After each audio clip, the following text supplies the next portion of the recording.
Ramirez for stealing her state child care checks.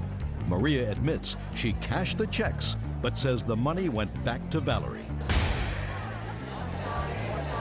Order. All rise. Quiet in the courtroom, please. All rise.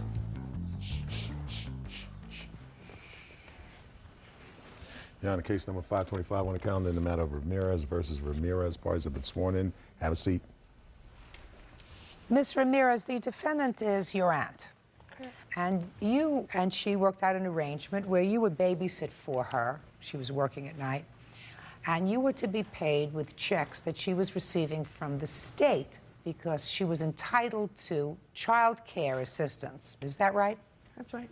You claimed that while she received a substantial amount of money every month, some $1,200 a month for child care, she gave you only a portion of that, and that she took your checks that were made out in your name, forged your name, cashed the checks, and gave you only a small amount.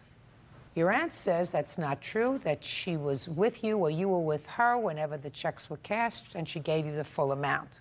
To add insult to injury, you claim that you received a W-2 form for your income tax, and you have to pay income tax on the full amount. Is that right? Yes. When did you babysit for your cousins? August, September, and November. What happened to October? Yeah, I have a check. It's for October. I'm sorry. July, August, September, and October, those months. Yeah. Okay. Let me see the checks that you have.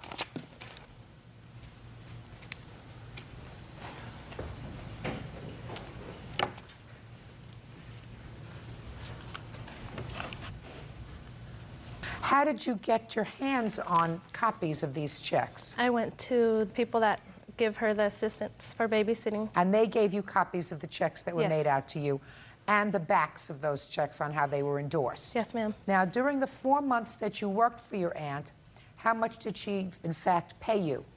I got $500 each month for the first 3 months, and for the last month, I got $150. Did you report this to the police? They didn't want to make a police report. They told me to go to a small claims court. What police station did you go to? Fresno Police Department. Fresno police told you not to make a report? They sent me away. They told me to go and fill out some forms to go to small claims court. Well, you don't mind making a police report now, do you? No, I don't. As a matter of fact, if I continue to hear this case, one of the stipulations will be that you will make a police report with regard to forgery. Forgery is a felony. You understand that? Yes, I do. Okay. And you have no problem with making a report? No, I don't. Is that right? Correct. Even though if you make a report and it's a false report, that's also a felony. I know. You understand that? Yes, ma'am. Okay. We understand each other? I do. Serious business. We're talking here serious business. Unless we get down to the truth of this matter right now. I understand. You got almost $2,000 for 3 months, checks that were made out to her. That was a lot of money. All right. Did you use any of that money? No. Are you telling me that you are still maintaining the position that she was with you when you cashed those checks and you gave her all this money? She was Be careful. Be careful what you say. Very careful. If we just say, Miss Ramirez, I made a mistake, then the whole thing goes away. Do you understand? I understand. May I make a comment? Assuming that I was present while cashing these checks with her, there would be no reason for a third-party signature on the check if I'm cashing it with an ID. Absolutely right. Yeah, the same person signed both your name and her name. Yes.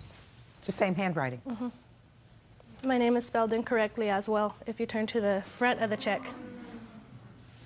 Ask her to point that out to me, please.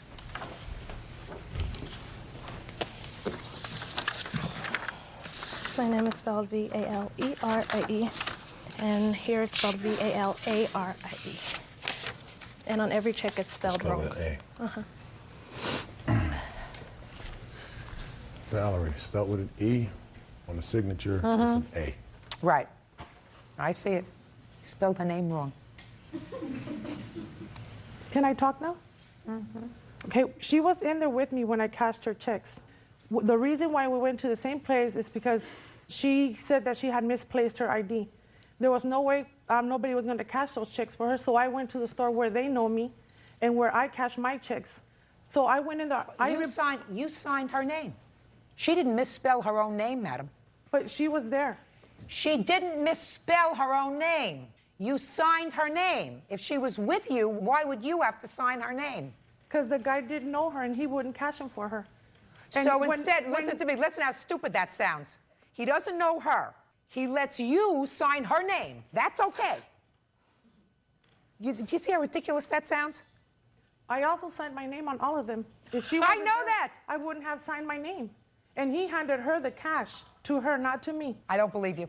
Well, here's his number and to his store. He was going to be here today, but he had... I believe that a lot of things could have happened, including the fact that you gave him a couple of bucks for cashing these checks. But there isn't a question in my mind that she did not sign these checks, and you did. Not a question in my mind, and you admit that. Because I was the one that was up there signing, so he told me just write her name, so I wrote it in. And on top of it, she was suing me for $5,000. She went into the store asking him for $7,000. May I make a comment? Yes. I did go to his store, and I spoke to him because I wanted to let him know that I knew that these checks were cashed there, and if he would admit to the fact to that, because the lawyer that I was talking to said if he admitted to it, it would be less worse for him, and he could countersue against her for forging them checks in his store. And also, I've done a third-party check before with my mom when my ID was misplaced. They asked me for my signature and my fingerprint and my mom's on the bottom. Never did they have my mom sign my name. Listen to me. I understand that she forged your name to these checks, and the excuse she gives is ridiculous. Judge Judy continues in a moment. She starts threatening me and my kids, talking about her bulldog friends were going to come by, drive by my house, and start shooting. And then she's stole money that belonged to her, Mrs. Ramirez. And later today, You put the keys in her hand, or did you throw them at her? I threw them at the floor. When did you tell her where the car was? I didn't told her. That's right. real cases, real people. Judge Judy. Valerie Ramirez claims her aunt, Maria Ramirez, stole her state checks. She also says Maria forged her signature and cashed them. What I think, Miss Ramirez, is you decided that all that money was too much for her for just staying over at your house and sleeping and watching your kids while you were working at night. And so $500 a month was more than enough, and you took the rest of the money and you pocketed it. Unfortunately, you didn't think ahead enough to think that she was going to be W-2'd, so that she was going to have to pay taxes on it. She knew that she was going to be W-2 because when we signed the contract, they told her. Afterwards, she came back telling me, I'm not going to pay all those taxes on that money, and blah, blah, blah, blah. Afterwards, she starts threatening me and my kids, talking about her bulldog friends were going to come by, drive by my house, and start shooting. And then she's over. You stole money that belonged to her, Mrs. Ramirez. I didn't take any money that belonged to her. Oh, I believe you did. I believe that the story you just told me, that the man in the check cashing place said he wouldn't. The two of you were in there together, and he knows you. And you say to him, this is Valerie. And he says to you, the man in the check cashing place, I don't know who she is, so you sign her name, and then you sign your name. Well, he just gave me the pen and said, just sign it, so I signed. Yeah, right. Judgment for the plaintiff in the amount of $5,000, that's all. Parties are excused. You may step out. Ms. Ramirez, Yes, ma'am. check's being withheld until you file the police report. Do you understand that? No problem. Good, thank you. She got all her money because the guy would hand her the money, not to me. Well, I don't believe she has any evidence that I did, and all the evidence is turning straight around to the other direction. He was using even my kids to have an affair with one of my daughter's friends, picking her up and driving her around. And that's why she got all mad and started everything out. Our problems are our problems. We're adults. Her kids have nothing to do with it, and my daughter doesn't either. If she wasn't getting her money, she should have said something the first month, not waited till after she had stopped working and everything was over with. And now the next case. All parties in the matter of Lee versus Rosales, step forward, please. 23-year-old student Diana Lee is suing her ex-boyfriend, 19-year-old security guard Cipriano Rosales, for damage to her car and for impound fees. Diana claims Cipriano stole the vehicle and vandalized it. Miss Lee, the defendant used to be your boyfriend, and according to your complaint, you let him borrow your car. This was after he ceased to be your boyfriend, is that right? He ceased to be my boyfriend. Yes, When that's he was correct. no longer your boyfriend, he called and asked to borrow your car. Yes. And you let him borrow your car. Yes. And when was that? When we were friends. After Give me a we month. broke up. Give me a month, day, And year? November 2nd, 2002. That's when he borrowed your car for the first time. Yes. And when was he supposed to return it? That very same night after he finished working. So far, is that right, sir? Yes, except for the part that we were still boyfriend and girlfriend when she let me borrow her car. We weren't friends. She didn't know that. All right. Your Honor, I disagree. I don't care whether you disagree. It's really not important. What happened with your car on November 2nd, Miss Lee? Well, I lent it to him as a friend because he... Shh. What happened to your car? You lent it to him on November 2nd. Yes, and he took it away and he never returned it back. And I got mad and I asked him, why did you drive away with my car? What do you mean drive away with your car? According to your complaint, Miss Lee, I'm going to try to refresh your recollection so we can move on with this case before I fall asleep. He came and returned your car. When he pulled up in front of your house, according to you, he saw you talking to another man. He got mad and he left. Is that what happened? Well, you now he's missed a lot shaking his of head things. yes. Is that what happened, sir? That's what happened. No, Oh, that's not what happened. Miss Lee, this is not a bad thing. This is a good thing that he just admitted that. You see, he was going like this, right? That's what Right. happened. You got up, you saw her with somebody else, you got very angry, and you drove off. No, I did not drive off. What did you do? I gave her the key because she asked for it. Yeah. I walked to the bus stop and I took the bus home. Mr. Rosales, you know what happens, sir, when you can't keep a straight story? I'm going to read to you what you wrote and swore to in your answer, unless you want to tell me again what you did with the car. I did park the car 2 blocks away from where she lived. Oh, now you're remembering a little bit better what you said, sir.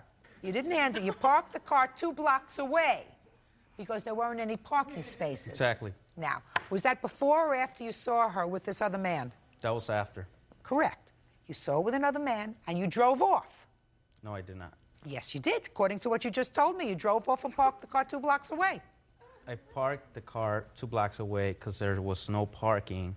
Mr. Rosales, follow what I'm saying to you, sir. Stop shaking your head. You're not, you're so, you don't even Okay. realize that that's exactly what you Sorry. say in your complaint. There's Jay Leno when you need him. You dropped the car off. You pulled up to her house. She was there talking to another man. At that time, you did not leave the keys to the car, but you took the car and parked it 2 blocks away. Is that correct? No. Then start again. You borrowed the car on November 2nd. What time did you return it? 11:45. And what happened when you returned it at 11:45? Okay, I came from work. I came from work. I parked the car 2 blocks away from where she lives. I walked out of the car. I waited in front of her apartment, and that's when she showed up with another guy. I told her what's going on. She said, "Oh, you're just my friend." So then I took the key and I gave it to her and I walked away. She tried to stop me. She ran after me. I just ignored her and I took the bus home. And that was the extent of your conversation? Yes. You didn't leave anything out, did you? No. Did you leave out? Sorry, it's like he's lying right there, you know. I would like you not to say anything. Didn't you see my face? Shh. I want to know, Mr. Rosales, that is the extent of the conversation. Did you put the keys in her hand, or did you throw them at her? I threw them at the floor. And you walked away to the bus stop? Yes. And that was the entire extent of the exchange? Yes, it was. So if I believe your story... May I say something, Your Honor? I know. When did you tell her where the car was? I didn't told her. That's right. How much later, Miss Lee, did you find the car? After the whole week have passed. I want you to tell me on what day you found the car. On November 8th. Fine. And do you have a picture of the car when you found it? Yes. Can I see them, please? Yes. And here are the damages.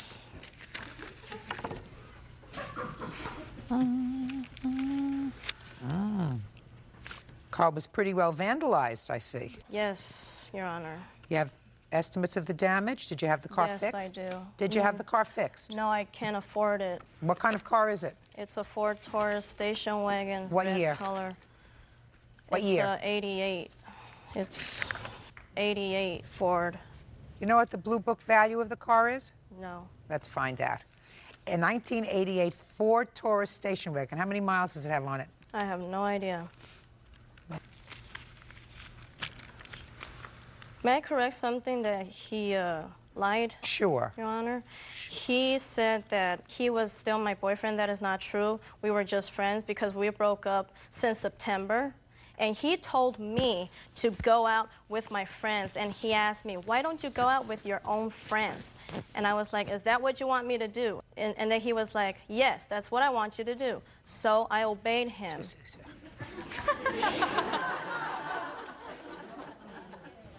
Can I add one more thing, Your Honor, please? Shh. Sure. When he got mad I arrived with my friend and he got mad at me and he yelled to my friend, what the did you guys go taking my away? Miss Lee, what is that supposed to add to this case? Well, that he was really, really mad. He told me to go out with his friend. I don't care. My friend. I don't care. I'm not your therapist. Judge Judy continues in a moment.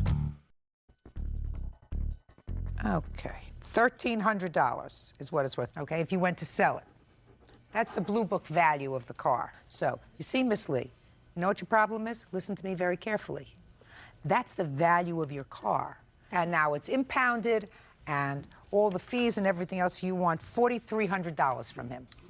Well, your car is only worth $1,300, so you can't get from him $4,300. Do you understand? I understand. Good.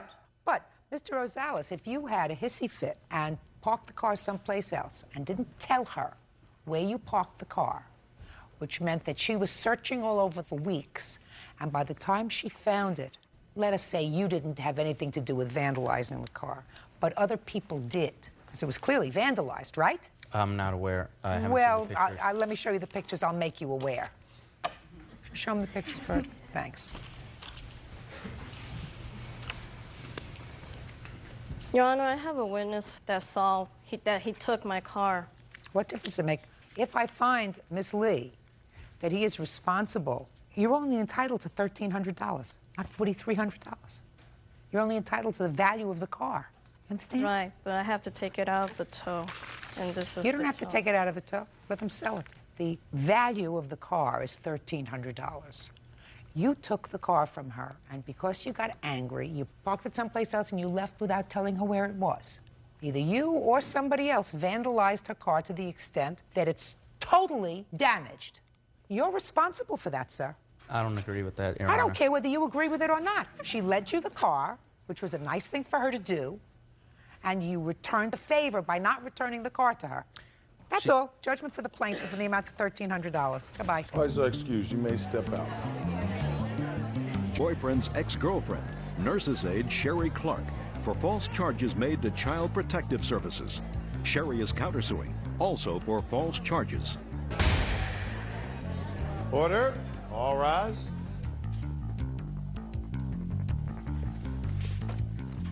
Now, this is case number 548 on the calendar in the matter of Pavlinson versus Clark. Parties have been sworn in, Judge. You may be seated. Folks have seats. Bird, would you take the children outside, please? I think there's only one child. How old are you? 26. Young looking. How wonderful. Going to be Young lady? young looking Come with me. forever. Miss Pavlinson, you have a child who is, according to what I read, 7 years old? Mm-hmm. Is this the father of your child? Yes, it is. His name? Bobby Lubin. And Miss Clark, Bobby used to be your boyfriend, is that right? Yes, ma'am. And you have a child with him? Yeah, my daughter Alexis. She's 11? Yeah. According to your complaint, Ms. Pavlinson, the defendant harassed you by making false charges against you, both with the police and with Child Protective Services. Yes. You want compensation. Yes, I do. Ms. Clark has a counterclaim.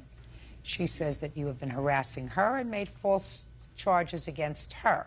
So I gather that this all has to do with the boyfriend. You don't know each other than through the boyfriend? No. Is that right? Yes. How long haven't you been with Mr. Lubin? Oh, my daughter was a month old. 11 years. So a long time. Yeah.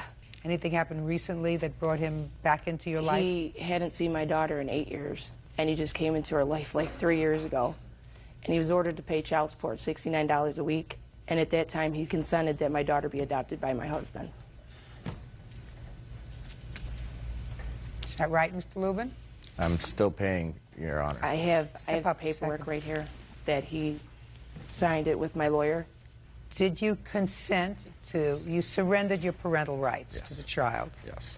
And you hadn't seen her in a long time. But you did see her for 3 years? Yes. How often? I seen her every weekend.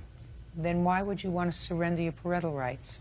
Due to the stuff that was going on with the false police reports and everything, Sherry and I come upon an agreement to where I would sign my rights away because in the 4 petitions, she already had said that I was to sign my rights away, that Alexis wanted me to sign my rights away. And when we went in front of the judge says, well, you can't do that. You can't sit there and say that the child wants it, that it has to be a mutual agreement between the adults. Okay. According to what I've read, something happened in June of last year. Yes, ma'am, it did. So you want to tell me what happened? Do you want How me did to this tell her or start? you want her? Let her start. Okay, on June the 5th, I was going to get radiation treatment on June the 8th. I was getting pre-up for all my medical treatments and everything else. About Okay. 5 p.m., What's your problem? I had a tumor in my neck. I had thyroid cancer. I had received a phone call from Mrs. Clark here, screaming and hollering, stating, you need to come and get this child out of my home. I guess CJ wasn't there at the time, so she said she only listens to CJ. She doesn't listen to me. I said, stop. Who's CJ? CJ's her husband. He's also the So one. she called you saying you got to come and get this child right away. Right, but it was more swearing words than Okay. just I saying was on that. the phone when she had I said said, that. stop right there, Sherry. I said, I hear that you're upset. I'm going through a lot right now. I'm going to give the phone to Mr. Lubin here. Okay, You so two then can tell me talk. the conversation. When that I you got had. onto the phone, she said, come get your daughter. I'm tired of seeing her face. She threw my dinner away. I says, what, you want me to come over there, come get her? She says, get here as fast as you can because the kid's out. I don't care how she's out of the house. I have a picture right here, Your Honor, of the shed. That she was That in she when was he in arrived when at I the went home. over to the house to Okay, pick so her up. first tell me what happened when you went over to the house to get your When I went to go get my daughter, she was already in the shed. The shed doors were open. I pulled up. I said, Alexis, get inside the car. Okay, what was she doing in the shed? She had her bag with her, and she was standing inside the shed. And you told her to get into the car. I told her to get into the car. And then what I did is I exited the car, knocked on the door, but she didn't answer the door. So I took the kid to the house. We went to the house. Shannon and I had a discussion. Stop playing with your papers. Shannon and I had a discussion. She said it would be on the best interest of you as a father to call child malpractice. So Yeah. I proceeded to call child malpractice. Child malpractice came over to the house. They took our statements and everything. And the child was with you at the time? Yes, ma'am, she was. Okay. Because she had went to school. All right, Miss Clark, let me hear your version of the events, please. Look at me. Me and Alexis did have an argument that day. And you lost it. Yeah, because we had an argument. So she wanted to go to Bob's, and I called Bob, and I asked Bob if he would take her for a couple days. I didn't even speak to Shannon. I spoke to Bob. What did you have an argument about, Miss Clark? Doing the dishes. She wouldn't do the dishes. She's at that stage right now where she won't clean the house. She won't help around the house. She's at the cocky stage, and she wouldn't do anything. So she asked me if she can go to her father's for a couple days. And I said, yeah, if you want to go there, fine. So I ended up calling him or whatever. Now, I was in the living room with my son, which is 22 months, watching TV. Alexis was in the back bedroom. Alexis went out the back door into the shed by herself and waited for her father. And Alexis told me she never told her father none of that I locked her in the shed, and they told him I beat her. I got 3 reports. They called 3 times in a row. I got a letter from the village saying that my shed is, the lock don't even work on the shed. And I have a letter Well, from... he didn't tell me that it was locked. She also called child welfare on me, too. Just a second. Very I'm not there friendly. yet. Okay. Listen, Miss Clark, you lost it. You lost it. I absolutely believe Mr. Lubin when he says that you cursed at the child, you cursed at him about the child, and you had lost it. You lost your temper. You lost your temper with your daughter who was 11 years old. She's a child. Do you understand that? Yes. Okay. And he has a perfect right as a father to call Child Protective Services and say that you were behaving irrationally, you were behaving not maternally, you were behaving in a way that could have placed the child at risk. He had a perfect right to call Child Protective Services. Period. End of discussion. It is your claim, however, that as a result of that, she retaliated by making false allegations against you. Now, What do you allege that she did to retaliate? Okay. June 5th, CPS was called, and she was fully known about CPS being involved because they did investigate. She called me up on the phone on June 6th, screaming and yelling, making over 35 phone calls in one day. And Can I see the report, please? He had What was said, she saying to you? She says, if you call CPS, I'll make sure you get beat up. There also is a court order from... I would like... Okay. I would like to see the report. There is... All right. Sorry. Judge Judy continues in a moment. When did you and your husband separate? Last month. Why? We just don't get along. So I assume he's not going to adopt your daughter. Yeah, he's still adopting her. You insane? Real cases, real people. Judge Judy. Shannon Pavlison claims her boyfriend's ex-girlfriend, Sherry Clark, filed false charges with Child Protective Services. Shannon claims Sherry accused her of threatening her 11-year-old daughter. Miss Clark, on or about June 4th, 5th, or 6th, did you call Miss Pavlison's home on more than 10 occasions? My husband called at least 5, and I called at least 6, but I wasn't screaming and yelling at her. She was talking to me. Mm-hmm. She started screaming and yelling at me when CPS was called on me, and I asked her if she did it, and she told me no. Listen to me, madam. What were the purposes of these acknowledged 11 phone calls? Because we were calling each other back and forth all day. She was calling my phone. What were you calling her for? Because I was calling her to tell her that someone called CPS on me, and she told me that Bob's mother did it. Okay. She was harassing you. Yes. No question about that. She was harassing you. Same report in 2000. I'm not interested in 2000. Okay. It's the same story going over and over again. I understand, but I'm not interested in 2000. This incident started in 2002. She, by court order, she's not supposed to be at my house at all or call my house at all. Excuse me, Your Honor? Yes. I had her arrested for threatening my daughter. I understand that you had her arrested. That's one of the things she's complaining about. That was in 2002? Yeah, that was just recently. That was just recently? Yes. Well, that's one of the things she's complaining about. I know that you had her arrested. She says the allegations were false. What did you have her arrested for, Miss Clark? She threatened to beat up my daughter. Tell me about that. She called, it was the evening of July 1st, and she was talking to my husband about the CPS. She called my home, and at that time she told my husband to tell me to meet her. Don't tell me what she told your husband. Well, she told me to meet her downtown on Niagara Street. Just a minute. Did you speak to her on the phone? Yeah, because he gave me the phone after, and she told me to meet her downtown at her parents' house so she could talk to me. Yes. And my husband wouldn't let me go. He said, no, don't bother, just leave it alone. Yes. And then I said, why did you call CPS on me? And she said, how do you know I called CPS on you? I said, that's what Alexis told me. She said, well, the next time I see Alexis, I'm going to beat her. Yes. And then I called the town of Niagara, and the town of Niagara heard it because I taped it, and they sent her the summons and everything and gave me a restraining order. Let me hear the tape. Well, I don't have it. The town of Niagara had it. Excuse me. Get it. It belongs to you. She's been harassing me just as much. You haven't even talked to my daughter yet and asked my daughter anything that she's done to my daughter. I am not going to speak to your daughter. I'm telling you that you lost your temper. No, I didn't. You did. You lost your temper when you call a man who you say had had no interest in his child for 8 years, and you called your child names, which you did in front of her, which there's no question in my mind that you did, and you told him to come and get his blank kid, because you had it with her, and you said that in front of the child. I did. Yeah. Oh, you damn right you did. I know you did. That is neglect. Whether you appreciate it or not, that is neglect.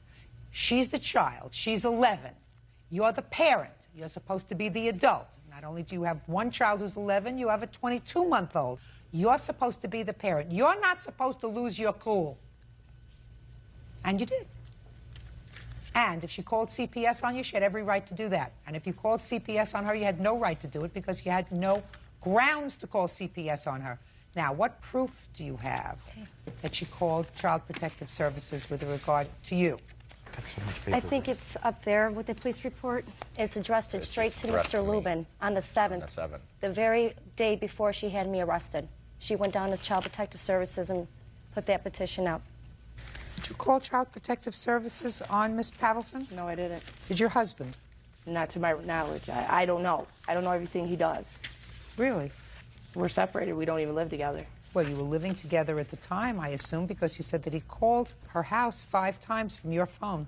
He don't know anything that's going on here. I don't know if he... You listen to what I just said to you. At approximately the same time in June of 2002, you just told me that he called 5 times from your home. You called 6 times, so he must have been there.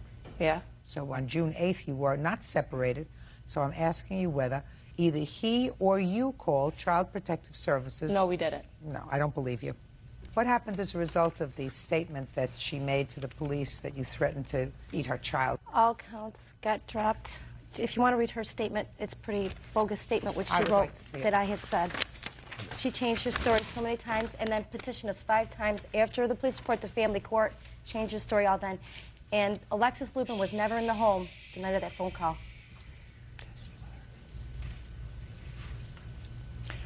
Mr. Lubin, this indicates, it says on June 8th, Ms. Pavelson called the house, and then she alleges that you said she was going to beat up her 10-year-old daughter because the 10-year-old daughter is the reason that Shannon and her daddy broke up, and she's the reason her daddy is in jail. Were you in jail?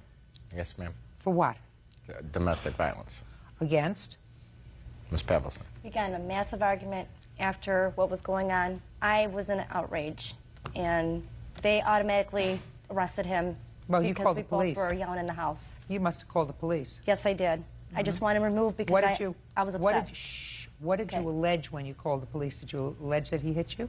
I alleged that because I had a big goiter in my throat. Did you allege that he hit you?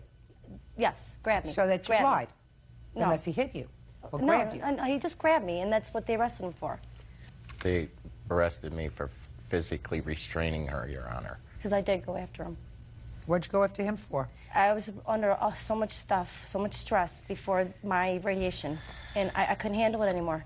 I just couldn't handle it. I said, something's got to get done here. I don't know what I did wrong. My whole house was just disrupted. So bad.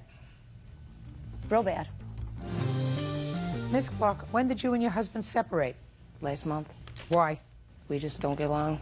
So I assume he's not going to adopt your daughter. Yeah, he's still adopting her. Are you insane? Why would you want to do that? Because he don't want nothing to do with her. I mean, my daughter loves my husband. I mean, he's does everything for her. He would never take that out on my child. How long are you married to him? 5 years. He don't feel it's right to take it out on her. Your Honor, it goes like this. I had brought my youngest daughter here, and my youngest daughter asked to see Alexis, and she refused. Just because, and it's nothing to do with us, it's just for the kids. I got pictures of how much they loved each other. I have pictures of the things I bought Alexis when she's with me. She loves Listen me. to me. Ms. Clark is a very angry lady. Unfortunately, she visits her anger on innocence. Children are innocents. Yeah. If they are reacting to something, they're reacting to what they see in their home, they're reacting to seeing their parents fight, they're reacting to seeing their mother angry, they're reacting to seeing their stepfather reacting to their mother. They're reacting. They're born as blank slates. Whatever they are, we make of them. Do you understand that, Miss Clark? Yes. Whatever your daughter is, if she is obstinate, if she's difficult, she is that way because of you.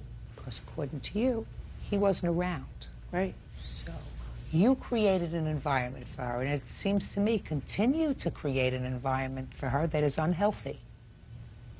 I say that to you because you care so little about her emotional stability that you insisted on bringing her into the courtroom today to hear all of this stuff, despite the fact that you were advised that that was not an appropriate thing to do. You insisted. That's why I'm telling you that you have a certain immaturity as a parent, that you are visiting on the rearing of your child. So there isn't a question in my mind that you called Child Protective Services on the plaintiff. There isn't a question in my mind that you initiated a police investigation. Ultimately, those charges of threatening the child were dropped. The problem is that everybody is going to suffer, but most particularly the children are going to suffer. They have a child who evidently is close to your child, or at least spent time with her. They want the two girls to see each other. You said no. You said no for absolutely no valid reason. You allow people to come in and out of your daughter's life. First, Mr. Lubin, then your husband, Then you take the children away out of spite, and you say your husband, from whom you are separated, is going to adopt your child because you think that he is going to remain a force in your child's life. And I'm here to tell you that biological parents very often don't maintain the contact, as Mr. Lubin is a testament to that. You're expecting somebody who has no biological attachment to your child at all is going to want to come and visit with that child and have to deal with you on a regular basis until she's 18 years old. And I'm telling you, that's just not going to happen. So you're going to follow through with terminating his parental rights. You're going to have somebody else who's not going to have any contact with this child, all for your own selfish purposes. Sick. Judge Judy will continue in a moment. Okay. All I'm suggesting to you is it's grow-up time. You have 2 children? Yeah. You've already done a number on your 11-year-old's head. You have a 22-month-old, a little more of a blank slate. I don't know what your husband's plans are with regard to the 22-month-old. If he's a good guy or a bad guy, or he Takes good care of my son. Well, that's good. If he takes good care of your son, there'll be a point when he'll want full custody of him, and then that child probably won't have a problem, although I haven't met the husband.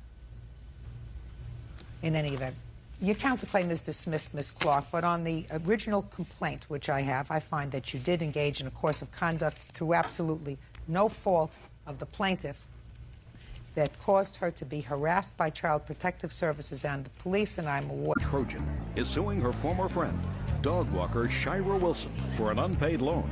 Shira says the money was a gift. Order. All rise.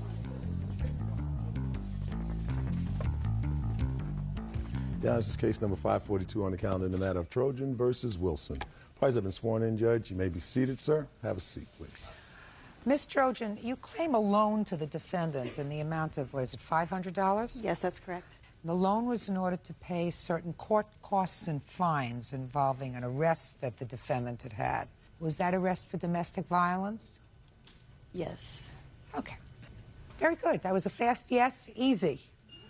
The defendant acknowledges the fact you paid for the fines and court costs. Is that right? You admit that she gave you the money. Yes. But you say it was not a loan. There was a reason that she gave you the money. I'm ready to hear it. Okay. Well, Christine herself had an outstanding court trial. What kind of case? Terrorists making annoying phone calls, making threatening phone calls. What kind of case did you have? It was for making annoying phone calls. Harassment. Harassment. Can I see what you have there, Yes. please? Making harassing phone calls to whom, Miss Trojan? It was an ex-friend of mine also. Male or female? Male. An ex-boyfriend of yours? No, not a boyfriend. So she had a pending case. Yes, that I was her only witness to. And after we determined after that that... Now look at me. Don't look down there. I'm sorry, baby. Look. Oops.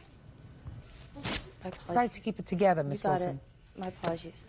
You had a domestic violence case, Yes. which you were fined. You hadn't paid them, so you were going to be arrested. Something like She, that. something like that. It was close enough.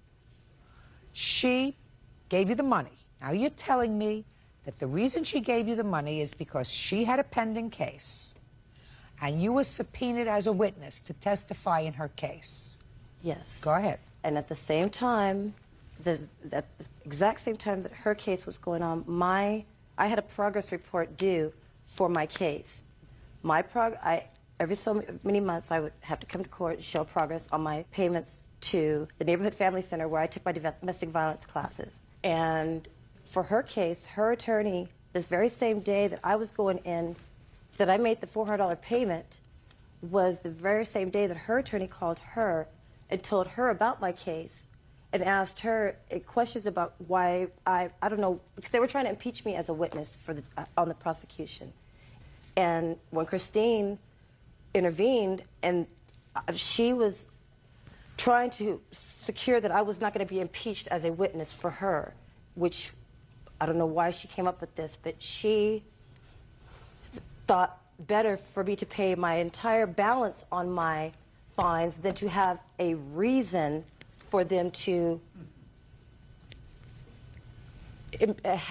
I don't. That's a lie, Your Honor. It's not a lie. You know, it's not a lie. Excuse me. Okay, so let me try to put. I this never came to her to ask her for. Let me try to put this succinctly. Your defense is she paid this money so that when you were called as a witness in her harassment case, the people, the prosecutor, would not be able to impeach you as a witness by demonstrating that you hadn't paid appropriate court costs and fines on your other case. Is that right? Yes, ma'am. All right. I thought that's what you just told me.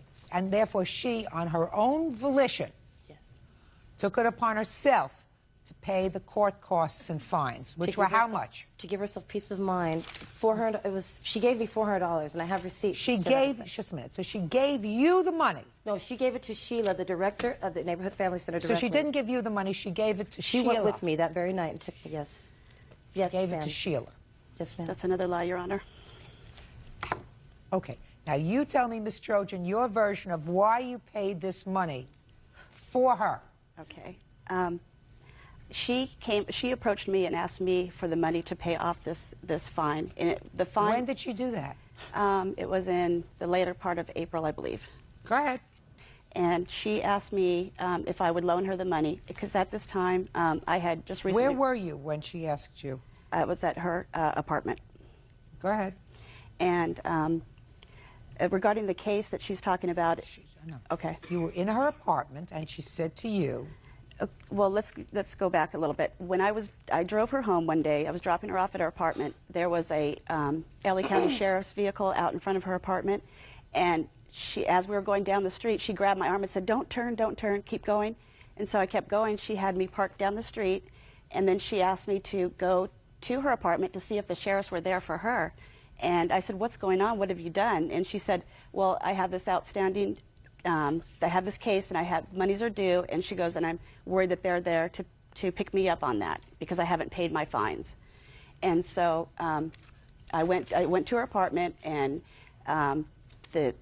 when I walked over to her apartment, the sheriffs were already gone. So I came back, and then she had gotten out of my car, and then we went up to her apartment, and then that's when she had asked me if I could loan her the money to pay off these fines. Tell me about the whole conversation. Did any part of the conversation have to do with your upcoming case? No, because at that time I was going through my court case, but it hadn't even gone to trial yet, and I was taking it to trial. So I didn't have an idea that she was going to. What happened to the trial? Well, I have the paperwork here, Your Honor, if you'd like to see it. Just tell me, and then I may look at it. What happened? Well, at the time I was going to court on it, and it hadn't gone to trial yet. So you told me that already. I asked you what happened when it went to trial. It went to trial, and then she was a witness for me, and I ended up losing the case. So you were convicted? I was convicted. So she's not a very good witness? No. Judge Judy continues in a moment. You threw a hairbrush at him? Yes. Did he have a razor edge? No. Did it injure him? Yes. Where did it injure him? Above his forehead. And later today. I moved out because the behavior that I was dealing with living with them in the apartment was well, tell me about the behavior. Loud fighting, screaming, physical fighting. Real cases, real people. Judge Judy. Christine Trojan says former friend Shira Wilson owes for an unpaid loan for court fines. Shira says she never asked Christine for the money. I'd like to see the paperwork on her case. Sure. Who are you? I'm her boyfriend, and I know a lot about what went on with the whole... step up here instead of sitting there and laughing to... Shh, quiet. What do you do for a living? I'm in sales. What's your name? Carrie Wagoner. What kind of sales are you in, Mr. Wagoner? Internet. You have a company of your own? No. So you work for somebody else? Yes, I do.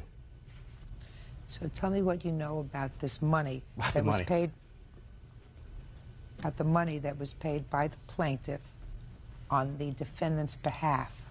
No problem. Well, first of all, it wasn't $500 that she's suing for. It was $400. Second of all, if Shira came to her in April for the money, the court fines were paid in March, a month earlier. Listen to me. There is no contest, Mr. Wagoner. Stop Put your hand in front of you. Sorry. Put your hand in front of you. There is no question, there's not an issue as to the fact that the money was paid by the plaintiff on the defendant's behalf, whether it was in March or April. So that doesn't make any difference. Do you understand? Sure. What else do you have to contribute? Well, the fact is that Christine came to Shira about her case because they had the same judge. She was paranoid that she was paranoid. Were you present, Mr. Wagner? No, I was not. Then you may be seated, sir. Your Honor. Speak not, I'm reading. What is this motion to exclude defense witness? Is that her? Yes. Yes, I was her only witness. They were trying to have me impeached for whatever reason. Excluded. Whatever. Not impeached, excluded. Yeah, that's the word. My apologies. Did you ultimately testify? Yes. Yes, she did. Okay. And that statement in there does not, it's not for her. It's for a totally different witness on the plaintiff's side. Okay. Tell me about the case that you were convicted of, Miss Wilson. I threw a hairbrush at my boyfriend that he threw at me, and I was taken to jail for it, and I pled no contest. You threw at this boyfriend? Yes. You threw a hairbrush at him? Yes. Did he have a razor edge? No. Did it injure him? Yes. Where did it injure him? Above his forehead. Was this the first time that you'd been taken into custody on a domestic Absolutely. violence complaint? Yes, on any account. Okay. Are you living together now? Still are, yes. Oh, good for you. So that the only one who's out any money as a result of this lover's squabble is her. Is that right? Correct. I have a history. I can show you the history of me. My payments to the courts were under control. I had no need to... Just a second. Just a second. I assume that you were making the payments to the court because you knew you had done something wrong. Is that right? I was making the payments because I had an outstanding balance for the classes. Because you had done something wrong. You pled no contest, which is equivalent to a plea of guilty. Right, absolutely. And you were making your payments. Yes. Correct? Yes, ma'am. Because you did something wrong. Yes. So you had to be punished. Yes. And you had to be punished by going to classes for which you had to pay, right? Correct. And, in addition, pay certain court costs because you ate up the court's time with your nonsense, yes, and you got charged for that, yes, right? Right? Yes, now, what kind of statement does it make, Miss Wilson, if somebody else is punished for you? Listen to me. What kind of statement does that make for you? That is almost like saying, she should go to jail for me because she wanted me to do something, so she'll go and do my time. I can pay somebody to do my time. I don't have to go to jail myself as punishment. No, if I can get somebody else to do it, that's terrific. I was very proud of the fact that I have been able to take care of all my Great! Then that's what I want you to do. You're going to feel absolutely terrific, Miss Wilson, because you're going to complete the payment of your fine. No. Judgment for the plaintiff in the amount of $400. That's all. Parties are excused. You may step out. The reason the friendship's bad is not because of the case. It's because I lent her $100. She's never paid me back. Shira Wilson has never taken responsibility for anything in her life. We went to Havasu after that. We went to, the she gave me the money. We went to Havasu. We went to Baranga. We've gone. She promised me a number of times to pay me certain dates and times. She never did. No, I don't owe them any money. That's why she hasn't been by. That's why the friendship went bad. Not because of them, because of her and me. And now the next case. All parties in the matter of Simon versus Calverledge. Step forward, please. 25-year-old grant writer Jennifer Simon is suing her ex-roommate, 24-year-old designer Katie Calverledge, for breaking their apartment lease. Katie says she moved out because Jennifer has a temper. All right, let's get some stipulated facts here so that we can move on with this case quickly. Ms. Simon, the defendant was a roommate of yours in a shared house. That's correct. And according to you, she left 1 month prior to her agreed tenancy. Yes. Owing some $900 in rent. Yes. The defendant says that while she did agree to remain initially agreed to remain as a roommate and share expenses for the month of January, she was forced to move out because of the behavior that was going on in the house. Yes. And you also say, Ms. Simon, that when she left some of her personal property there that was there during the month of January in 2003. That's correct, making the room unrentable. Okay. Why did you move out? I moved out because the behavior that I was dealing with living with them in the apartment Well, was tell me about the unreasonable. Tell me about the behavior. Loud fighting, screaming, physical fighting. Who was fighting? Jen and her roommate Amit. Tell me about it. I would come out of the shower at 8 o'clock in the morning and there would be screaming and fighting in the hallway. It generally consisted of Jen trying to strike Amit and he would try to hold her back. And it was... And how many times did this happen? Probably 15, 20 times. Okay, and when did you speak to her about it? The first week of November, last week of October, I spoke to both of them at the same time, and I told them the reasons I was unhappy living there, that being one of them, and that if it continued and if I continued to feel uncomfortable living there, I would go back to our original agreement, which was to move out the end of December. Did they agree to that? Yes, they acknowledged I was upset and that that was my wishes. No, no. Did they agree to the fact that they would allow you to modify your rental agreement with them? Yes. Is that correct? No, I don't remember. Amit and I tend to fight sometimes. Is he your boyfriend? No, he's not. We've been friends for a long time, but I don't recall the conversation that she's talking about, nor do I ever remember talking about a different move-out time. Our lease ended January 31st, and we were all supposed to live there until January 31st. Can I ask a question? Of who? Of Jen. No, you ask me. Can I ask you a question? Yeah, you can ask me. When I originally moved in, I was told that the lease ended December 31st, That's true. not I mean, January, I was taking a shorthand, a bit of a shorthand. Okay. Originally, the lease was up the end of December, but then you all agreed to extend it until the end of January. Yes. That was by agreement, so I made a shorthand. Now, when after October and November were you subjected to the kind of behavior that forced you to move, and did you in fact tell Miss Simon that you were moving? Yes. What reason did you give her? I told her that I did not appreciate being witness to the fighting. There was... When did you tell her that? The first week of November. No, no, no. After that, you stayed November. You Oh, stayed the first December. week of December. The first week of December, I told her my father was coming to town to move my things out the following week, the second week of December. Is that correct that she moved her things out in December? She packed up some of her things. Her father did come in mid-December. However, I was of the understanding that it was because she would be gone in Europe for 2 weeks in January. She told us that she would be coming back after the 2-week vacation for the last 2 weeks in January, and she would live with us the last 2 weeks.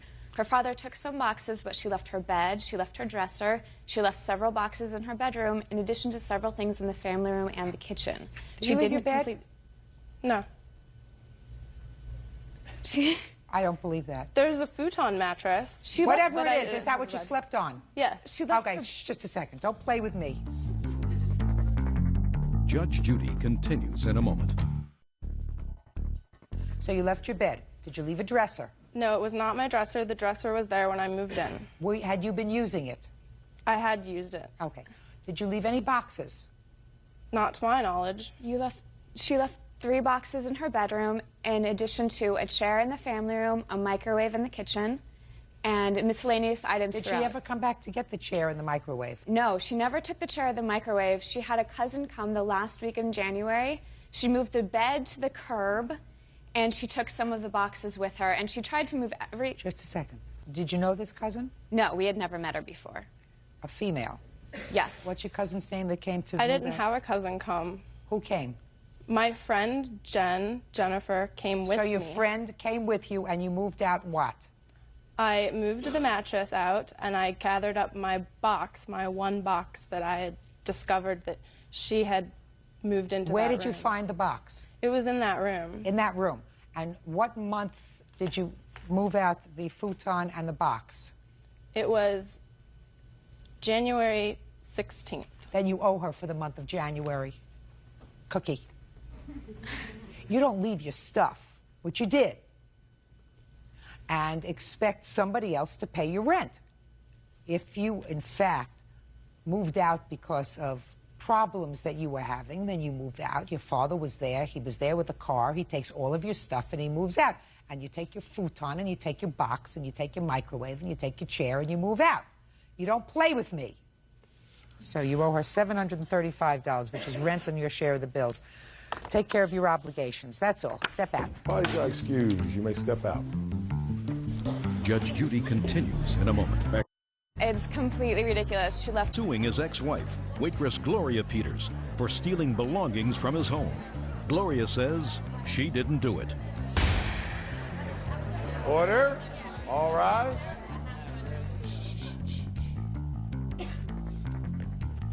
Now, this is case number 524 on the calendar in the matter of Peters versus Peters. Parties have been sworn in. Judge, you may be seated, sir.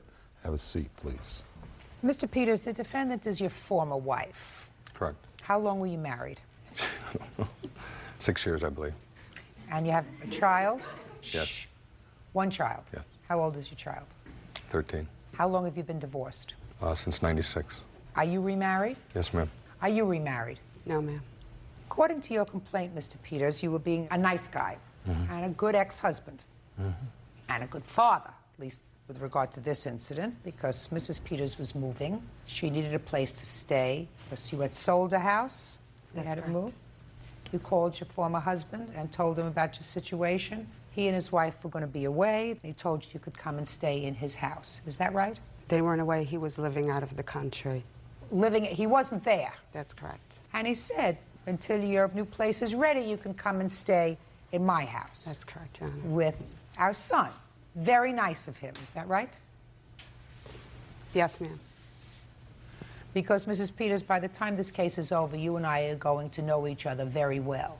And I want you to disabuse yourself of any inclination not to tell me exactly what happened. Do you understand? Yes, ma'am. Because there are certain things that make sense and there are certain things that don't make sense. And if it doesn't make sense, it's usually not true. Do we understand each other? Yes, Your Honor.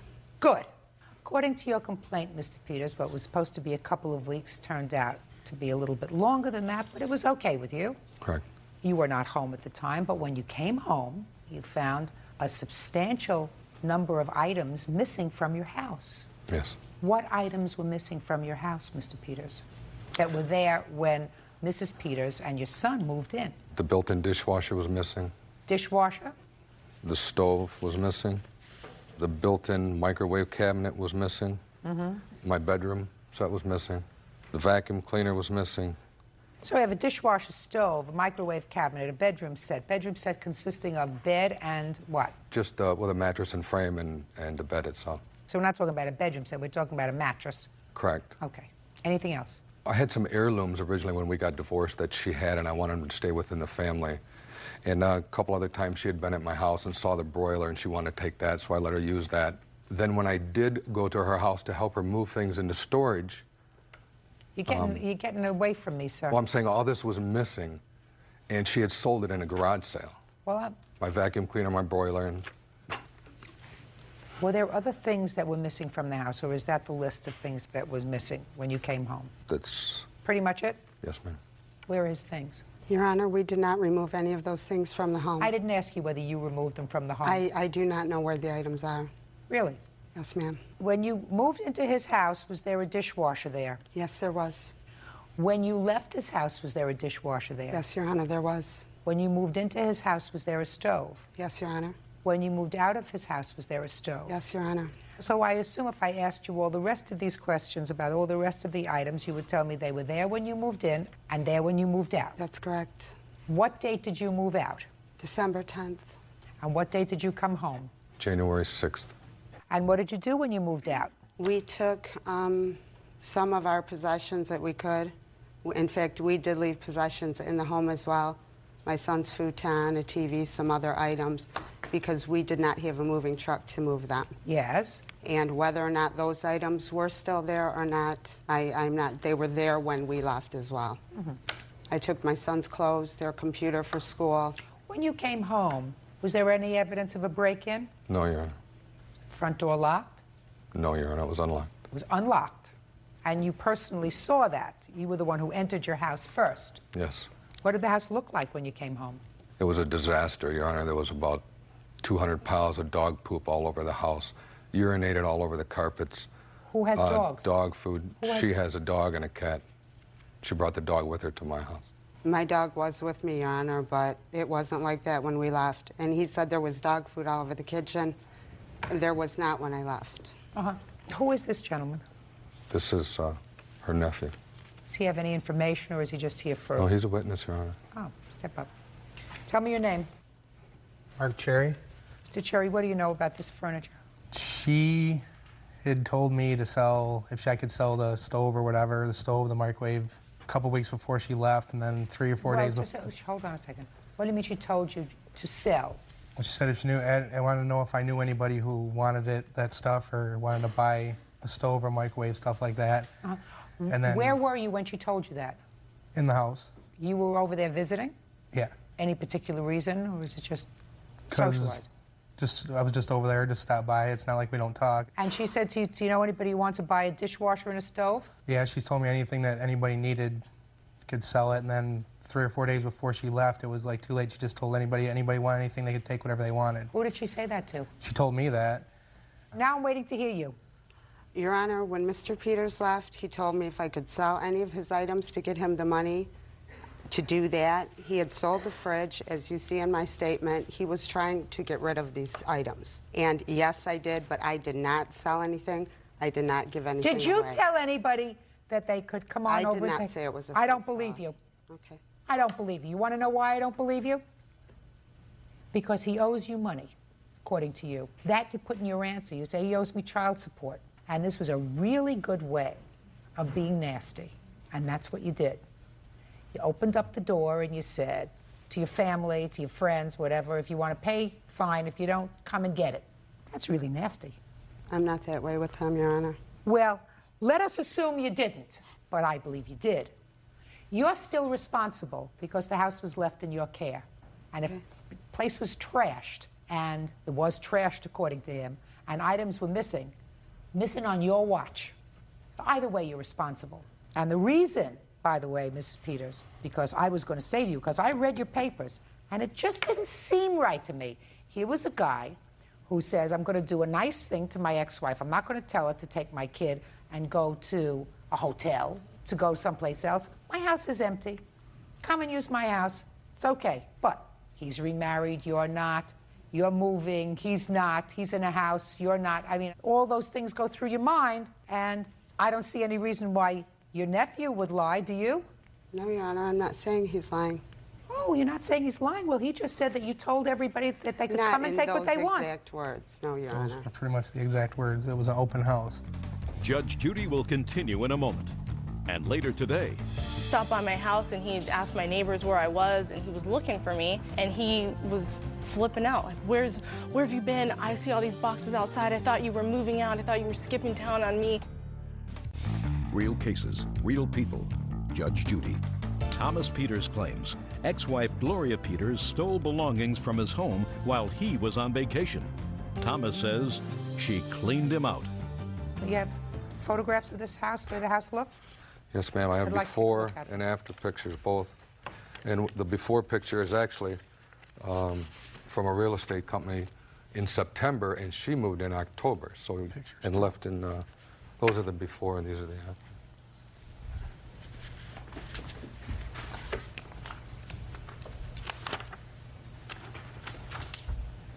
Well, before it was a nice house.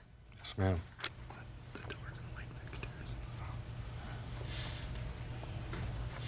Yeah, I could see the plumbing is gone. All the light fixtures are gone. Ceiling fans are gone. Carpets destroyed. The plumbing under the sink was gone when I got home. The front door to his bedroom's on my other aunt's house. Yes, I went over there and found my stuff in her sister's house. When I walked in, she was vacuuming with my vacuum. You're not a nice person, Mrs. Peters. Judgment for the plaintiff in the amount requested, $3,000. That's all. Parties are excused. You may step out. I'm just happy it's over. Just glad this is all over with. It's been a long time coming. We've been in and out of court for the past 10 years. Just trying to get her to admit what she did was wrong. I did not take the items. I walked in and everything was gone. Tried to turn on the lights. There's no lights. There's no light fixtures. There's nothing. And now the next case. All parties in the matter of Panaccio versus Hardy. Step forward, please. 25-year-old personal trainer Joseph Panaccio is suing his ex-girlfriend, 24-year-old retail salesperson Demisha Hardy, for an unpaid loan to pay rent. Mr. Panaccio, you claim a loan to the defendant in the amount of $1,000. According to your complaint, she paid you back $100. She owes you the rest. Correct. Defendant says she's paid you back part of it in cash. Part of it is from a sweater that she said a dog of yours destroyed. Is that right? Yes. Okay. When did you make this loan and why? I made this loan about December 15th. She needed what year? 2002. I've known her for 2 years. I met her at a department store where she works, and basically we've just been friends ever since. And what I did was she needed a favor for me to loan her the money, the $1,000. I'm a personal trainer, so a lot of times I get paid cash, so it's not unusual for me to have $1,000 to $1,500 in my house, so I paid her the money. What did she need the money for? Rent. Is that right? Yeah. Go ahead. Time kept passing and passing. After Christmas, I got a hold of her on the phone, and she agreed to write up a statement saying that she paid me $100 out of the $1,000. She owed me $900, balance due by January 15th, 2003, which was never paid. And every time I talked to her... Can I see the note, please? Yes. Every time I call the defendant, she just keeps telling me to take her to court. She don't care. Whole lot of swearing and cuss words, so I had no other choice but to take her to court. Where were you when she signed this? At her house. When was it signed? December 28th, I believe. Is that right? Yeah, that's about right.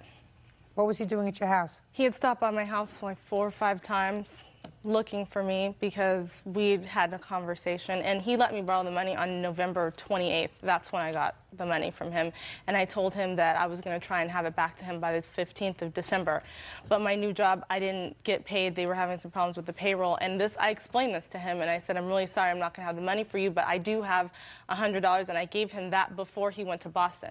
So when he got back from Boston, which was after Christmas, he had stopped by my house, and he had asked my neighbors where I was, and he was looking for me, and he was flipping out, like, where have you been? I see all these boxes outside. I thought you were moving out. I thought you were skipping town on me, paying me back your money.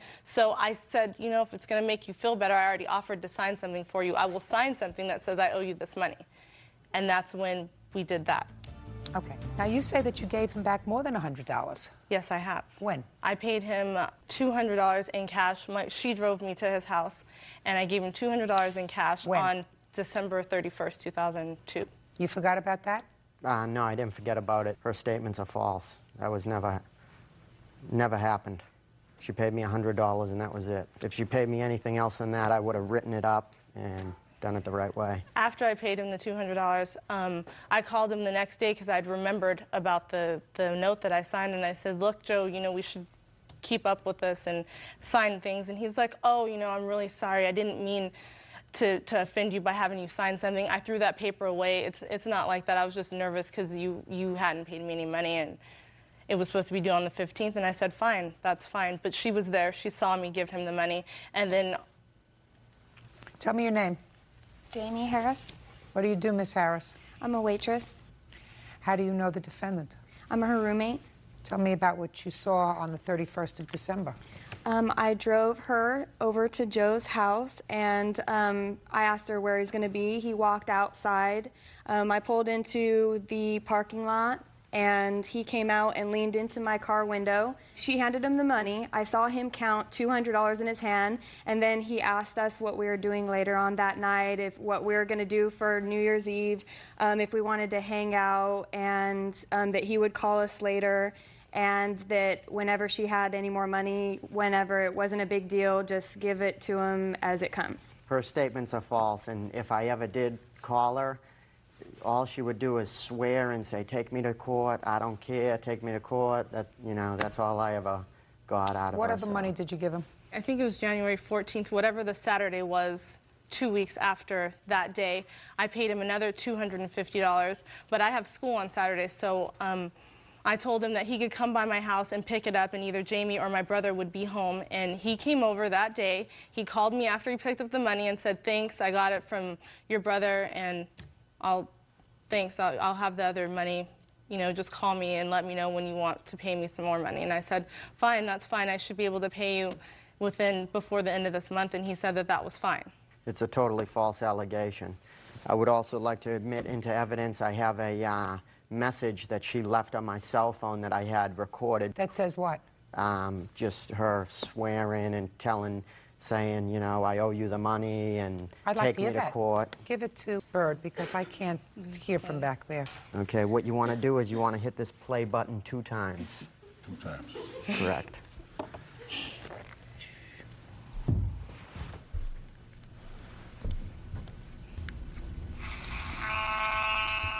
Message Wednesday, January 29th, 7:54 p.m. So, I think that you're on crack. Like, you must be insane. You just called me and yelling like you're going to take me to court and it's all a song and dance and talking the most. And then you're going to call me back and tell me what you're doing tonight. Who cares? If you want to take me to court, then take me to court. I don't give a... I already told you that. Do what you have to do. But I'm not going to have you, like, ruining my nights by calling me and yelling and talking to me because I don't need that. So if you want to meet tomorrow and get your money, then that's fine. But don't be calling me talking. Which never happened, Your Honor. I mean, she never paid me the money. I was at home when he came by and picked up the money, the $250 from her brother, and I was also there on many, many phone occasions when he called her yelling. There's no question that he did call her because she's calling you in response to you making a phone call to her, sir. Well, yeah, I kept calling her, but I would never get a response back. Okay. Now, even if I believe you, you still owe him $400. When we were dating, I was at his house and his dog ate my sweater, and I told him that, you know, that's $200 sweater. You're going to need to replace that. And he said, he was laughing. He said, I'm sorry. I didn't mean for that to happen. So where'd you put your sweater? He put it on the floor. Where were you? We were sitting on the couch, and he's like, here, let me put your sweater. I guess he meant to put it on the coffee table, but it fell on the floor, and then his dog ate it. Listen, madam. So here's the sweater. Watch out for your own sweater. The dog wasn't hiding anywhere. The dog was out, right? No, but he agreed to pay for it. We had a verbal agreement, and he said, I'm sorry, I'll replace it. Stop it. Stop it, please. Judge Judy will continue in a moment. Mr. Panaccio, why would you, I want you to think very carefully, why would you keep calling her about this money instead of just taking her to court? Well, I thought we could handle this case without having to go to court, you know, because then I would have to go down to the courthouse and file, and now it's going to cost me money for court costs and When did you stop dating her, sir? We never really dated. We were basically friends for a couple of years, you know, good friends, and I'm not sure whether I believe that, sir. Okay. You're at her house, she's at your house. When did you stop being friends? We stopped being friends maybe November 15th. That was before you gave her this money? Yeah, because we're still good friends, like I said. Miss Hardy, you owe him $400. Pay him. Judgment for the plaintiff in the amount of $400. That's all. Parties are excused. You may step out. Judge Judy will continue in a moment. She didn't want to pay me. I still owed him money, that's fine. And Suing her ex-boyfriend, Paul Olberg, for check fraud. Paul says the incident in question is the bank's fault. Order. All rise.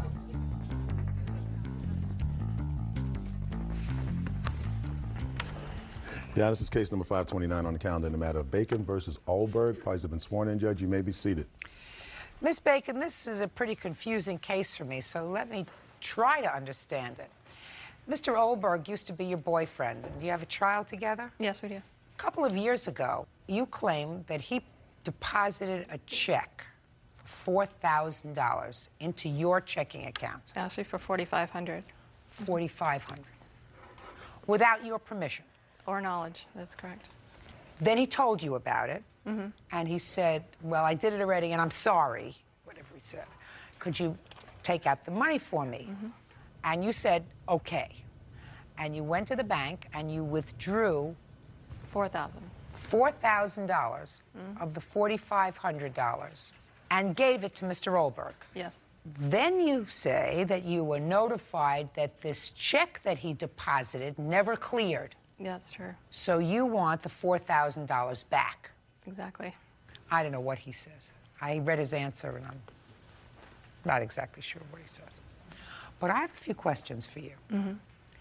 On what date did he deposit this check in your account? I'm not sure the date. The date on the check was February 14th. Well, your bank statement would show you on what date he deposited it in your account. Yes, I don't have that with me. I do have a copy of the check that was deposited, though. How much money did you pay back to the bank?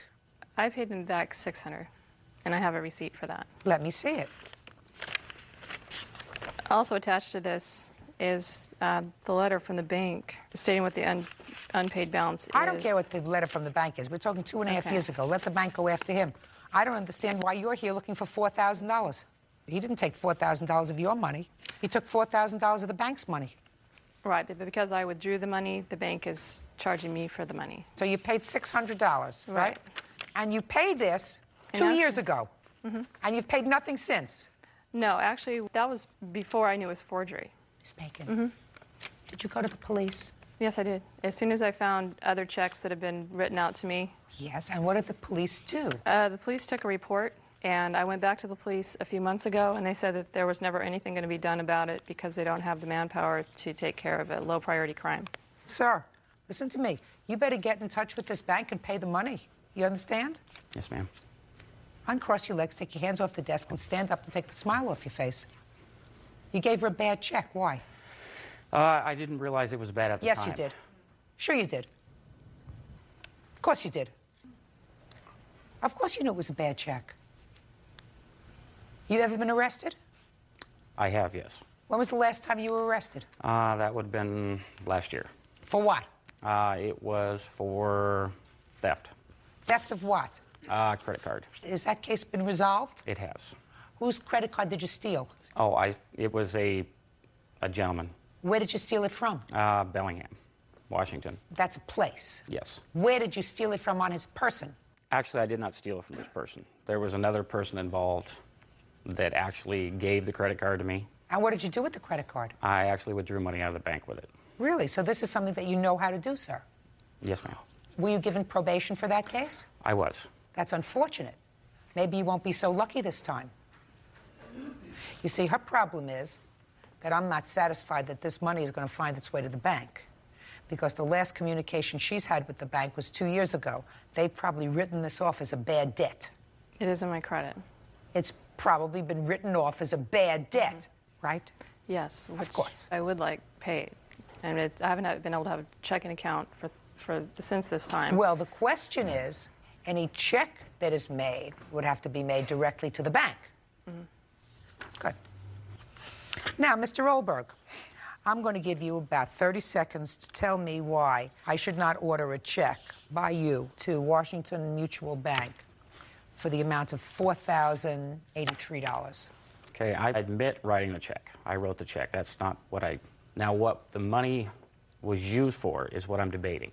She has an entire house full of furniture that was paid for with that money. Plus, she had $800 to $1,000 given to her in cash. Oh, that's interesting, Miss Bacon. Did you use any of this money, any of this $4,000 to purchase furniture for your home? No, I did not. Tell me how that happened, Mr. Olberg. We both went shopping for the furniture. We were living together at the time, and she has an entire house full of furniture that was paid with that money. Bed, couches, end tables, dining room table, etc. Actually, I have a number of addresses for Mr. Olberg, and he also, when he was arrested, I came to find out that he had been using my address for... You're not going to deflect what he just said. He says that this $4,000 was used and you purchased things with the $4,000 that you are currently using or did use in 2000. Is that true? I did not. He did buy some furniture, but I had no idea where the money came from and if it was from that check. Okay. Now, you were notified by the bank practically immediately. Is that right? It was over a month later. And in regard to that furniture, I told him, regardless of where the money came from, that I would be more than happy to let him have the furniture back because I didn't want any problems with the bank. No. But I didn't want any responsibility. No. Why didn't you sell the furniture? I tried to. The furniture he bought from a furniture store that was going out of business. It wasn't quality furniture, and I could not sell it. I've tried at a number of garage sales to sell it. Ms. Bacon, what you're saying to me is that you want both this debt cleared up and You knew a month later that there was a problem with this check. That's not to say that he's not wrong, 100% wrong. He should be prosecuted and he should be in jail. Because I know of 2 instances now where he's committed fraud. One that he was arrested for and convicted of, and one today. And I've only known him for 5 minutes. Judge Judy continues in a moment.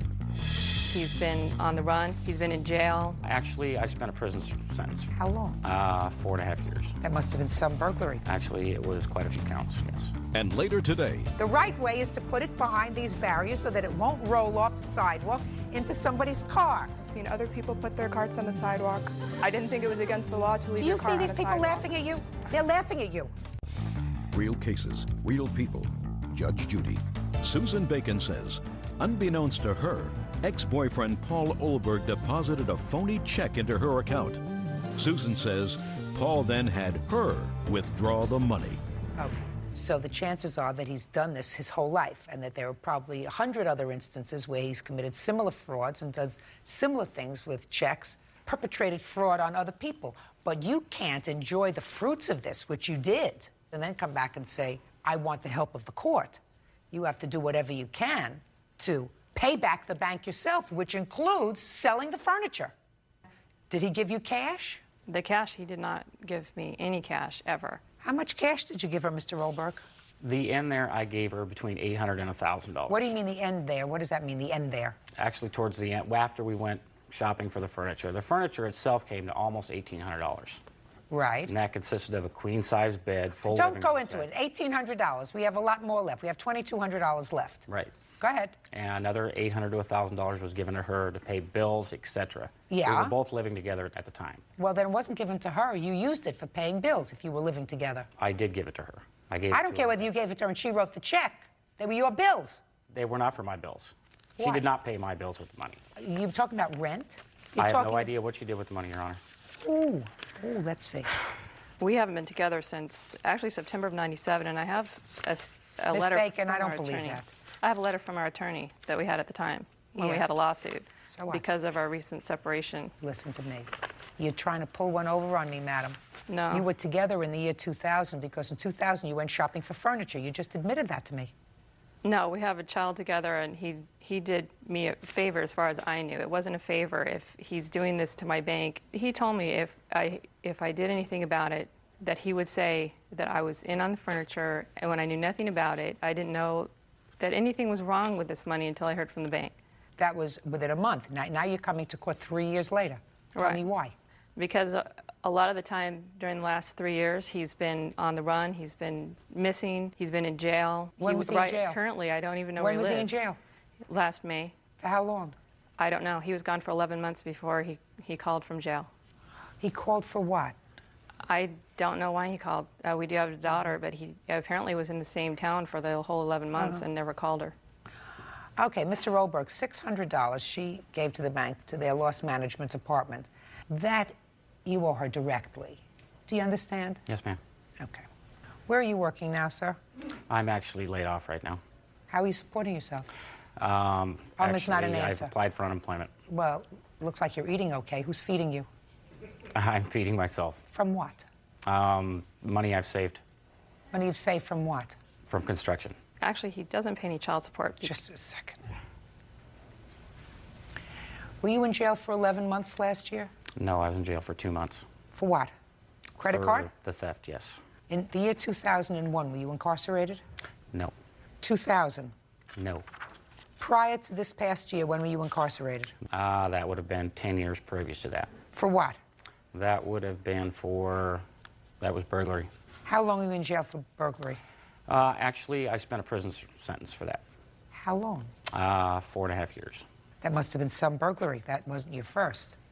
Actually, it was quite a few counts, yes. Quite a few counts. That's sort of interesting. What do you mean quite a few counts? There were 15 total. There were 15 separate indictments, and they let you plead to one. Actually, 3. And when did you pick this winner? At what point in your life? It was December of 1989. So he had not been to jail yet? He apparently had just been out of prison for about a year, but he didn't tell me that. I didn't know for quite a long time after we'd been together. Okay. You owe her $600, and you're going to get $3,400 in a check to Washington Mutual Loss Management Department. Got it? Yes, ma'am. Got it? Good. Thank you very much. That's all. Parties are excused. You may step out. I had tried to work things out with him before. She's got an entire household full of furniture that was paid with the money from the check. Now she's getting the check paid back. He's the father of my child. I think she got her cake and ate it too. I have tried to maintain a friendship for her sake. Well, as you get older, you grow more responsible. I'm really glad to have this part of my life done, out of the way, put behind me, and go on. And now the next case. All parties in the matter of Oaklander versus Young. Step forward, please. Insurance claims agent Leah Oaklander is suing 29-year-old teacher Jennifer Young for allowing a shopping cart to hit her car. Jennifer says it was an act of God. Had you been grocery shopping when this incident happened? Yes, I was grocery shopping, and I made sure to place. You were grocery shopping. You brought your groceries out. You had them in your car. The defendant was also grocery shopping that day? Yes, Your Honor. And she had all of her stuff in a basket. She took her stuff from the basket, loaded it in her car, and put the basket someplace. Is that right?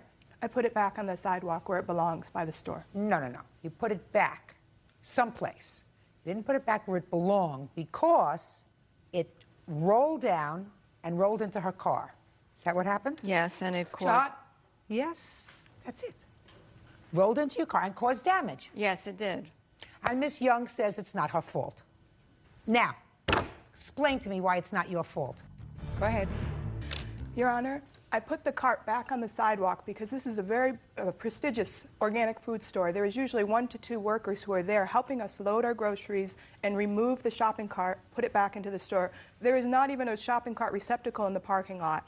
I did not leave the cart in the parking lot. I put it up on the sidewalk. It was no longer my cart. It stopped moving. I made sure it was not moving. I loaded my groceries. I got into the car. I was starting to leave when it happened. It was an act of God. I can't be responsible for the wind. Yes, you can. Because this has happened to everybody, and everybody knows that when you take a shopping cart, you take it from a place where it has been secured, and if you were at a very prestigious store, they're usually one inside the other, intertwined in such a way that they all don't roll. Now, if you take your shopping cart and merely put it up on the sidewalk, and then say, because I put it up on the sidewalk in a place where I was no longer in control of it, anything that happens to that shopping cart is not my fault anymore, that's what you're really saying. I wasn't touching the cart. You don't have to be touching the cart, madam. It was your responsibility to see to it that this cart was in a spot where it was not on a hill, it was not on a roll, it would not jiggle down and hit somebody else's car. That's what you're supposed to do. That's responsible. Between the two of you, whose fault is it, yours or hers? I believe it's an act of God. The cart is still on the sidewalk. I've never had to take it any farther than the sidewalk because that is where the workers remove the carts and put them inside the building. If there was a different protocol, I would have followed it. I acted responsibly, I left the cart there, and I did the right thing. But I think there's a difference between being nice and being taken advantage of. I don't think that you did the right thing. I think that you did the thing that was most expedient for you. You know, how many people go into a shopping center and there is a place to put your carts? You know, those aisles that say replace carts here. And how many of us have seen people take their groceries out of the carts, put it into the trunks of their cars, and then, instead of putting the carts where they belong, just leaving them in between the cars and walking away? What happens if a second later a gust of wind comes and moves that cart so it hits another car? Your Honor, who's responsible? The store is responsible at the moment that I've left the cart on the sidewalk. Did I ask you a question? No. Then don't speak. I wasn't speaking to you. I was speaking to Ms. You Young. don't speak to anybody in a courtroom unless the judge asks you a question. Do you understand? Mm-hmm. Good. Bottom line, the store is not responsible. When people avoid responsibility like you're avoiding responsibility, because what you're saying to me is the store should have had more cart employees out there to take my cart so I didn't have to put it in a place where it was secure. And if the store did not choose to do that, why should I be responsible? Because yours were the last hands that were on this cart. That's why. So let me see the damage to your car, please. The broken side marker lights. Not a big deal. No. I mean, it's not a big deal. The whole business comes to And this will nothing. show you The whole business how- comes to $126. This will show you how far Ms. Young had to walk Can I to see, put her please? car in the proper place behind the railing where my shopping cart was and where I drove up to pick my groceries up. Just a minute. So you mean there is a place where there are bars? Yes, there's a place around, that- There is a place where there are bars around it so that if you put your cart, yes, the cart can't roll back into the street. Exactly. Oh. Which was Miss just- Young didn't tell me that. Judge Judy continues in a moment. Okay. Miss Young didn't tell me that. She just Or- told me she put it up on the sidewalk. I've been there numerous times, Your Honor. I've seen other people put their carts on the sidewalk. I didn't think it was against the law to leave Do your you car see on these a people sidewalk. laughing at you? They're laughing at you. I don't care. You I can know be that there I'm- numerous times, and you can see a lot of people doing the wrong thing. But clearly, the store made provisions for you to do it the right way. The right way is to put it behind these barriers so that it won't roll off the sidewalk into somebody's car. You have an estimate for your damage. Yes, It's not I a big do. deal. Should have taken care of it and not brought it to court so that you're sopping up court time over nonsense. $126.62. Judgment for the plaintiff. That's all. Parties are excused. You may step out. Judge Judy continues in a moment. I think there's a big difference between being nice and being taken advantage of. She was negligent and refuses to accept responsibility for her negligence. I don't think it's wrong to leave a shopping cart, you know, on a sidewalk. She could have walked 4 or 5 feet to put the shopping cart in the place where it belonged. It's ludicrous that I was even had to come here. Ms. Young made an oral agreement to reimburse me for Her brother, roofer Glenn Schlief, for an unpaid loan of $5,000. Order. All rise.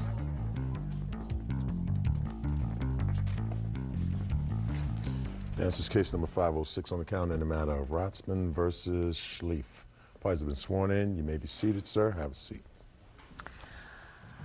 Mrs. Rotzman, the defendant is your brother, and it is your claim that he owes you money for a check that you cashed for him some time ago. And then the check that he had given you turned out to be something that you couldn't cash. You're going to explain that to me. He says that, I think your defense is, and I wasn't quite clear, is that you actually paid her back in cash. Yes. Is that right? Okay. When and under what circumstances did you cash this check for him? He had gotten a check from his job, and he asked me if I would cash the check for him. He'll give me the check when he comes home. It was a corporate check to him, but it was supposed to go into his business account. He owned a business at the time. Who was the check made out to? Glenn G. Schlief Roofing. Was that your company, Mr. Schlief? It was GS Contracting, my company, yes. Who was the check from? From and Sons. What had they given you the check for? I had done a job for them, a roofing job. The check was exactly for $5,000? I'm not too sure, Your Honor. I believe so. What do you mean you believe so? Because I had a business. I had numerous amount of checks. It was, I believe it was $5,000. Could have been $4,800. I'm not exactly positive. How much was the check for? $5,000. Even? Oh, yes. Okay. Now, tell me under what circumstances you got possession of this check. He was at work, and he called my sister-in-law, his wife, and he said he got the check, and if I could please go down to the bank and withdraw the money, and when he comes home, he will give me the check. So he didn't speak to you, he spoke to his wife? Yes. And you went with his wife to your bank and withdrew $5,000 from your bank? Yes. In cash? Yes. Show me the withdrawal of $5,000. Well, I had to write a check, you know, my check to cash, and I have just from the statement. Can I see it, please?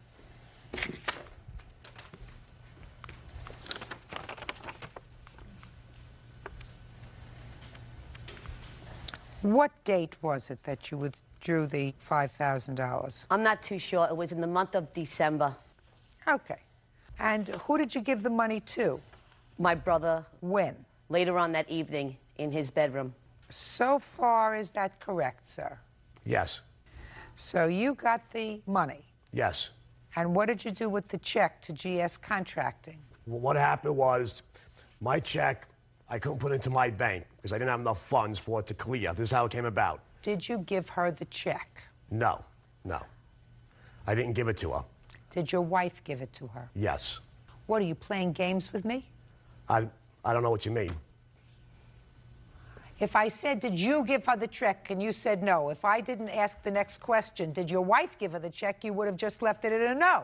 So I said, are you playing games with me, No, sir? I'm not playing Don't games. play games with I'm me. not I don't playing like it. games. I don't I'm have. I'm not here to tolerate. I'm not here to play games. Listen to me. Don't try to talk over me, sir. Okay. Good. Sorry. So your wife gave her the check, right? Yes. And you endorsed the check? Yes. And you went to the bank with the check? I went to the bank with his wife and the check. I went into the bank, and the lady said to me, I'm sorry, ma'am, you cannot deposit this check in your account. This is a business check. It needs to go into the business account of this company. And I gave Patty back the check. She told me when it clears, she'll pay me back some money. So then you got back the check? Yes. And what did you do with it? It was reinstated into my bank account. Into your business account? Yes, business account. So I waited the 7-8 days to pay her back. What kind of work do you do, Miss Rotzman? I'm a stay-at-home mother right now. How old are your children? 2, 3, and 11. Is your husband employed? Not right now. Does he live at home with you? Not at the moment. You have 3 children. Yes. 2, 3, and 11. You're unemployed. Your husband's unemployed. Who supports you? Well, Her husband's in jail. Sorry. For what? He got a possession charge. Possession of what? Of drugs. Is this the first time he's in jail? Second. I was not with him the first time. Where do you get your money from? I get only food stamps from the state, and that's really about it. My power has been paid up for the next 6 months. I charge things on charge cards to cover till my husband comes home. You ever been arrested? Have I? Yes. What? DWI years ago, and... What else? Mr. Schleif, what else has your sister been arrested for? She's been arrested for fraud, DWI, gun possession, stealing, and for drugs. And what about you? What about me? I was arrested for DWI and 1 assault charge. And this is 12 years ago, Your Honor. What about your sister? The last time with her, I believe it was last year when she came to my house. That's why she came to live with me, because her husband was incarcerated. And what about her? She had nowhere to go. They sold the house, and I got a phone call from where she was staying. The lady she was with, they cut her tires. There was a problem. She's lived with me for the past 15 years. I've seen her on a basement stairwell. I thought she was dead. I had word that she was out doing her thing for 2 days in a row. The kids were left home alone. I took her in for her and more or less the 3 babies. Judge Judy continues in a moment. My brother would threaten me. After I gave him money, he would sing and dance with his friends in his garage all night long, tormenting me. Sucker, sucker, thanks for the money. And later today... Did you send them birthday presents this past year? No. Did you send them Christmas presents this past year? No. Did you write them every week and say, I love you? No. So don't give me any excuses. Real cases, real people. Judge Judy. Lisa Rotzman claims her brother Glenn Schleif borrowed $5,000 and won't pay her back. Okay. How long did she live with you, with her children? Did she live with me with her children? She lived with me from October 2001 to April 2002. That was the recent, that's now. Your Honor, that's not true. How long did you live with him? I stood with him, but I stayed in a camper. I had my camper on his property. I lived in the camper. I came in his house to shower, cook a little bit. While I was at his home, because I sold my home, I shelled out so much money to him and his wife. If I wasn't there, they wouldn't even have food. My brother would threaten me, if you do not give me money, I'm going to drag your camp in the next door parking lot. That's what he would say to me. After I gave him money, he would sing and dance with his friends in his garage all night long, tormenting me, sucker, sucker, thanks for the money, and go on. And I was never arrested for drugs. My husband was. I was there, but I was never charged with nothing. And I was just waiting to be legally released to North Carolina with the home I bought by my in-laws. Mm-hmm. What about the fraud charge? I never had no fraud charges. I have no idea what he's talking about. Now, you say you paid your sister back. Yes, ma'am. Tell me about it. When this check came about, Your Honor, like I said, I had a business for a year. At the time, I was doing a lot of sub work for a major company. I would get a check from them. The accounts, I didn't have enough money. I understand what you did. When the check cleared, I returned her back her money that she lent me. She's doing this to me because when her husband was incarcerated, somewhere along the line, she spent about 30 grand, and she needs to tell her husband an excuse trying to pin it on to me. This is where this comes from. I paid her back her loan. I never thought I would be in a courtroom, or yes, Your Honor, I would have had papers signed. This is how it came about. When did you pay her back? It was December or January. I don't have the exact date. Of 2000 what? On 2002. 2000, yes. 2002, because she cashed this check for you in December of 2001. During what month, Miss Rotzman, did you move your camper off your brother's property? I didn't move the camper from there. When I went down to North Carolina, the camper was left there. Was that in April of 2002? What month? May. Just shh. You moved in May of 2002? To North Carolina. May of 2002, you moved to North Carolina. So you were living on the same property with your brother December, is that right? Yes. January, February, March, is that right? Yes. April? Yes. Until May? Yes. And nothing about this $5,000. Didn't sue him in January, February, March, April for the return of this money. He told me he was going to give it to me in May. Then after that, it was excuse after excuse after excuse. All right. I have this letter from his wife that she sent me. I don't see letters from his wife, no. The letters from his wife, Your I'm not Honor, listening It's got to you. his name Can I inside show of you it. this? There's a letter that my darling sister sent me. You can see That the I'll true read. sister. Letter from a party, I'll read. Thank you. Letter from a wife, I'm not reading.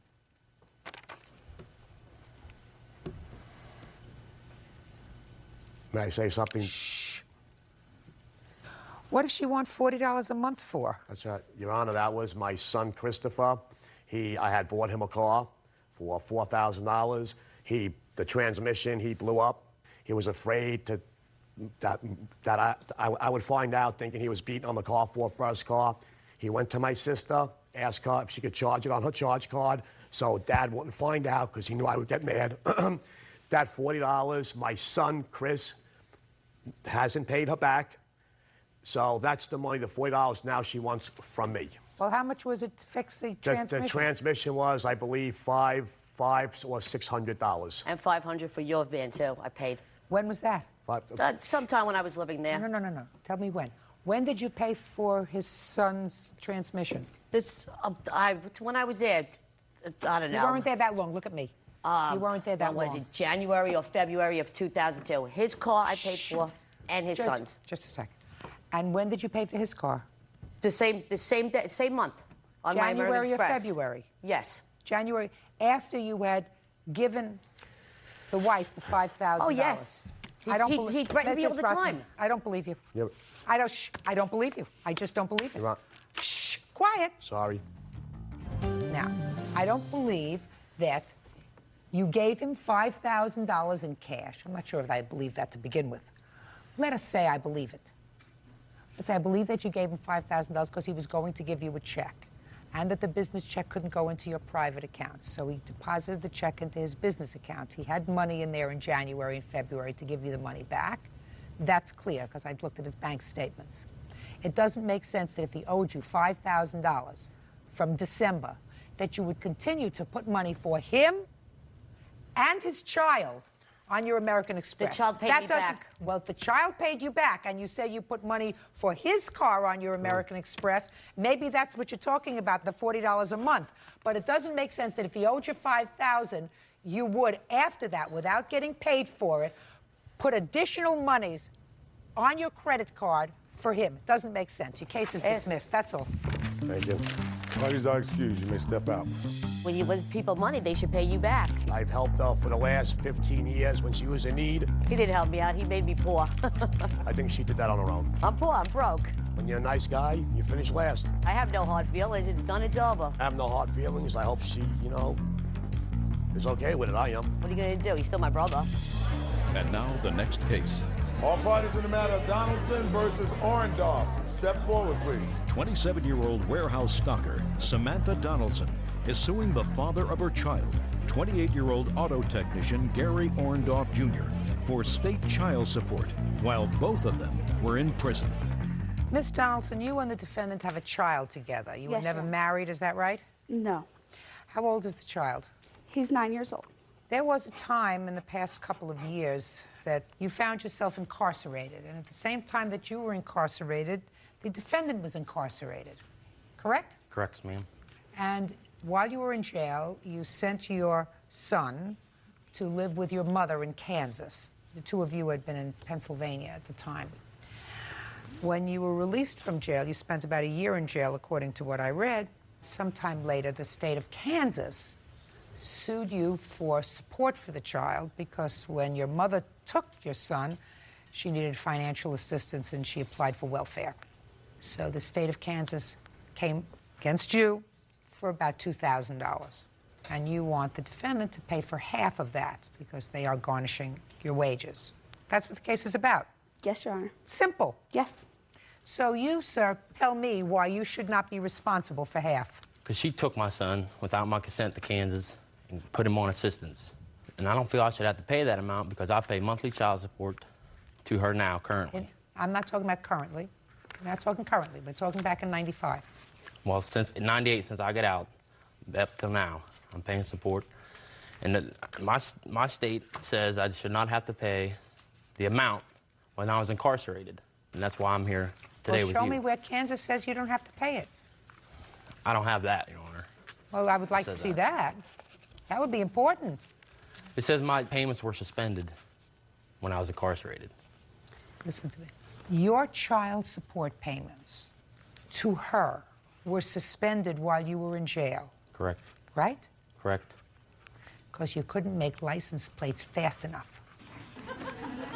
But now we have a situation where the state, the government, taxpayers, like Bird here, is a taxpayer, is paying for your son while you are in jail for doing a bad thing. Understand? Yeah. Bird has his own children. They're very expensive. He doesn't want to pay for your child. So the state of Kansas says when you two people get out of jail, you're going to have to make enough money to pay us back, even if it takes you 10 years to pay us back for what we spent, for what Bird spent, supporting your child while you were in jail. Is that better? Do you understand that? I understand that. So as between Bird and you, who do you think should support your son? I think I should support him, and I do. There you go. That's a start. Judge Judy continues in a moment. Okay. Is your son living with you now? Yes, Your Honor. Do you see him? No, I don't, Your Honor. Why not? Because she makes it difficult. She lives in Kansas, and she has no contact with me. What efforts have you made to see your son? I went on vacation 2 years ago, and she called my dad to take him. She didn't consult me. She consulted my dad about taking him, and that's the only time I had to see him. Your Honor, I had to play detective to get a hold of him. I have no way of contacting him. I had no address, no telephone number, nothing. So I have to go through his father. Okay. Listen, as far as I'm concerned, any parent that doesn't spend every waking hour making attempts to visit with the child, to see a child, isn't worth very much as a parent. That's up to you, sir. If you wanted to see your son, you know you can I would do like it. to see my son, Your Honor. And you know you can do it. You go to court in Kansas and you say, listen, I would just like an opportunity to see my son. Do you know where he lives? Yeah, somewhat. You have an address? No, I don't. Personally, I don't. Does your father have an address? Yes, my draw. All right, so if your father has an address, you have an address. Did you send him birthday presents this past year? No. Did you send him Christmas presents this past year? No. Did you write him every week and say, I love you? No. So don't give me any excuses. All right, that's not making any effort at all. See, she's making it difficult? That's not difficult. It's not difficult to go into a toy store, to go into a clothing store and say, it's Christmas, I'm thinking about you, it's your birthday, I'm thinking about you. Is that right? Right. Good. Judgment for the plaintiff in the amount of $1,000. Be responsible. Goodbye. Parties are excused. Cocaine? No, I have not. Have you ever touched cocaine? No, I have not. Mrs. Eagles doesn't like you. You know that? Yes. And I assume you've known that for a long time. Yes, Your Honor. Did she ever tell you not to come to her house? Yes, she has. Before you were arrested, she told you not to come to her house. Yes. And she told you not to come to her house before you were arrested. Is that right? Yes, Your Honor. Did you go to her house again? No, I didn't. You mean after she told you not to come to her house, you were not in her house again? Correct.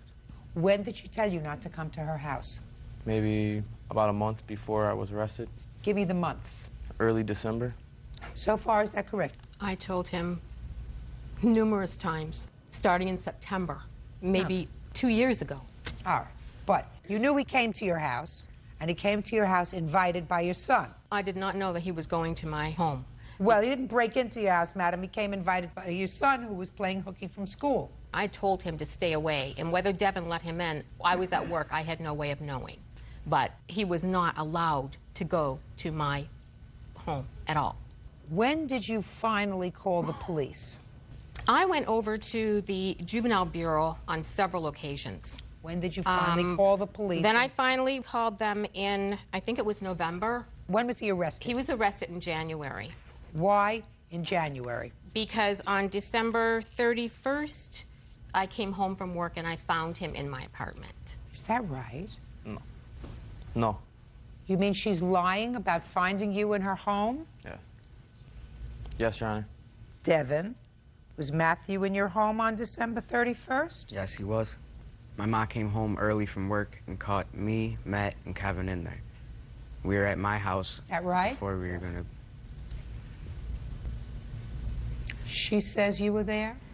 Her son says you were there. And your old friend Kevin, although he didn't even have to think about it for a minute, says that you were there. And that's why you were arrested for trespass. Because that's your claim. Your claim is that Mrs. Eagles had your son falsely arrested for trespass, and you want to be compensated. Yes, Your Honor. She told him to stay out of her home. He went to her home. Well, he wasn't at her home the day that she said that. Well, I don't believe that. I don't believe that he wasn't there December 31st. I have 3 people who say that he was there. Your Honor, I showed up in court 3 appearances with witnesses and documentation at the courtroom. If she had my son arrested for those charges, she should have showed up at the courtroom. She never did. Showed up is not But the I issue. had witnesses We are not to prove my son was not at her home. I'll hear your witnesses. I don't have them all with me. I have Michael with me. He did pick my son up at 5 o'clock. I was home from work that day at 3 o'clock. Michael picked my son up from our home at 5 o'clock that evening. When did you see him at your home? It was probably about 3:45 or 4 because I distinctly remember I was sick that day and I went home early. They don't expect me home until after 6 or So you cannot account for where he was at 4 o'clock. Is He that was right? home with me, Your Honor. I don't believe that. That is the truth. I don't believe it. Listen, this is the problem, Miss Calderon. I believe that your son was told that he was not welcome in her home. If he was told that, and he acknowledges he was told that, he acknowledges that he was told that in early December, which means that any time after early December, he knew that the welcome mat was closed. This is not Devin's home. Devin merely lives there because his mother lets him live there. She owns the space there. Your son was there. I do not believe he wasn't there. Your Honor, may I say something? Sure. Mrs. Eagle's not telling the truth right now, but on many occasions, we've known them for 4 years. My son and her son met in middle school. On many occasions, Mrs. Eagle would tell my son not to come to her house or that she did not want the children hanging out together. Mrs. Eagles would then deliberately bring her son to my house, drop him off for days at a time. Listen to me. That's okay. You have just acknowledged that she told your son not to come to her house. Yes. She could bring him to your house. You could say, I don't want him in my house. But once the owner of the premises says you are no longer welcome in my private residence, that's it. If you go there, you are trespassing. That's what she had him arrested for. But I have to tell you something. Just pay careful attention to me. Yes. It takes 2 to tango. I understand that. Okay. So that he's not the bad influence. Together, they're not good for each other. I guess that's a better way of putting it. Right. Now, as a parent, you say, listen, I got 2 bad kids. They're worse when they're married. So if I separate them, maybe I have a better chance of working with mine. So you have the right as a parent to say, I want to keep them separated. That's why I started with you. I don't want you to think that I believe that he is a bad influence on him. This one doesn't know whether he's a foot or horseback. He told you one story, he told me a different story, okay? But you are entitled to say, in my home, I don't want to see your face. And if you've done it and you've been unsuccessful, then you go to the police and you have him arrested. Period, end of discussion, case over, goodbye. Parties are excused. You may step out. I'm extremely upset that they could just go in there and stand in front of Judge Judy and lie. I didn't tell the truth, and they won by not telling the truth. And say that he was not there. She has lots of issues with her own children, so she blames everybody else's children for her son's problems. My son's not an angel, but I just... Caused a lot of trouble financially and everything. I had no other recourse. And now the next case.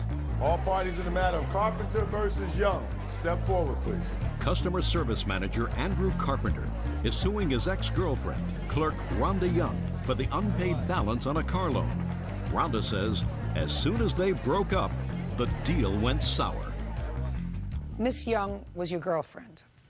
She came to you at some point and said she was having some financial difficulties. She fell behind in her car payments. According to you, you loaned her money, some $800 and change, to make 2 car payments. So far, correct? Yes. And she didn't pay you back any of that money. No. Then she was in more financial trouble, so you agreed to take out a second mortgage on your house Yes. and loan her enough money to pay off the car loan so she wouldn't have any more stress. And the agreement was she was going to pay you $200 a month for 5 years until her loan to you was satisfied. So far, right? Yes. Is that pretty accurate so far? Yes, ma'am. When did she pay the car off? She sent a cashier's check on the 9th of December. Okay, so in December. So her first payment was due in January. Yes. And according to you, she didn't make January's payment. Yes. She did make February and March, but not January. Yes. So on April 1st, you took back the car. Yes. And you still have the car. Yes. But you say you've had it appraised for what you could sell it for. And it comes up a little short of what she owes you if you went to sell it. So you want her to pay the difference now. Yes. I gave her a piece of paper also stating that she could make payment arrangements and contact me on paying this difference amount, and she said, no, see you in court. Well, at this point, she's correct, sir, because you don't have fixed damages. Let us say, under the scenario that you have just outlined, I find her in breach of that contract, which enables you to take back the car. Did you make January's payment? At the time we were going to go on a ski trip, he told me not to worry about it. I went ahead and sent it. And I said, okay, are you sure? He goes, go ahead and do it like that. But, you know, I'm going to have you write me checks after that, send them to my house, and I will send it to the mortgage company. So I complied exactly what he wanted. You didn't make January's payment. You made February and March. And Yes, when ma'am. did you break up, by the way? The end of January. And he didn't take the car back in February or March? That is correct. Not until April. So let us assume that I find that she breached the agreement by not making January's payment, and you had every right to take back the car. And your plan is to sell it, right? Yes. You have to do that. You have to sell it so that the damages that you have are fixed. How much did you loan her for the car? $10,000. And let's say you actually sell it and get $8,000 for the car, leaving $2,000 balance. Yes. And she has made 2 payments to you so far of $400. Yes. Which means she owes you $1,600. What about the two car payments? And the 2 car payments if I find that that was a loan, She said she'd pay back. along with this money, because you were her boyfriend. I'm not persuaded about these 2 car payments. But let's say you sell the car for $9,000. Say you find some sucker who's willing to give you an extra $1,000. That means that your damages are only $600. So when I say you don't have fixed damages yet, Mr. Carpenter, you haven't sold the car. Correct. Do we understand each other? Yes. So your action here is premature, and it is dismissed without prejudice until you go and sell the car. Got it? Got it. Perfect. Parties are excused. You may step out. I think it went well. You know, I could have worked something out with this gentleman. He just got a little crazy. She was working 2 jobs at the time, He would show up at places and make scenes. so I thought I'd help her out so she only had to work 1 job. He left notes and stuff on my car. Never lend anybody money again. I didn't want to be with him, and he wanted to make me suffer.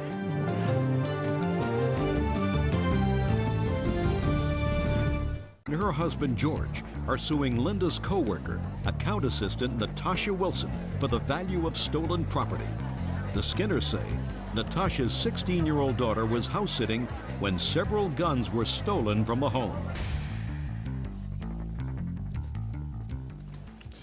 Yeah, this is case number 227 on the calendar in the matter of Skinner versus Wilson. Good, Thank Judge. you. How you doing? Parties have been sworn in, Your Honor. You may be seated. Folks, have seats, please. Mr. and Mrs. Skinner, you hired the defendant's daughter to house sit for you. You were going away on vacation? A 3-day weekend. And it is your claim that while the defendant's daughter was there, some items were stolen from your house, totaling almost $5,000.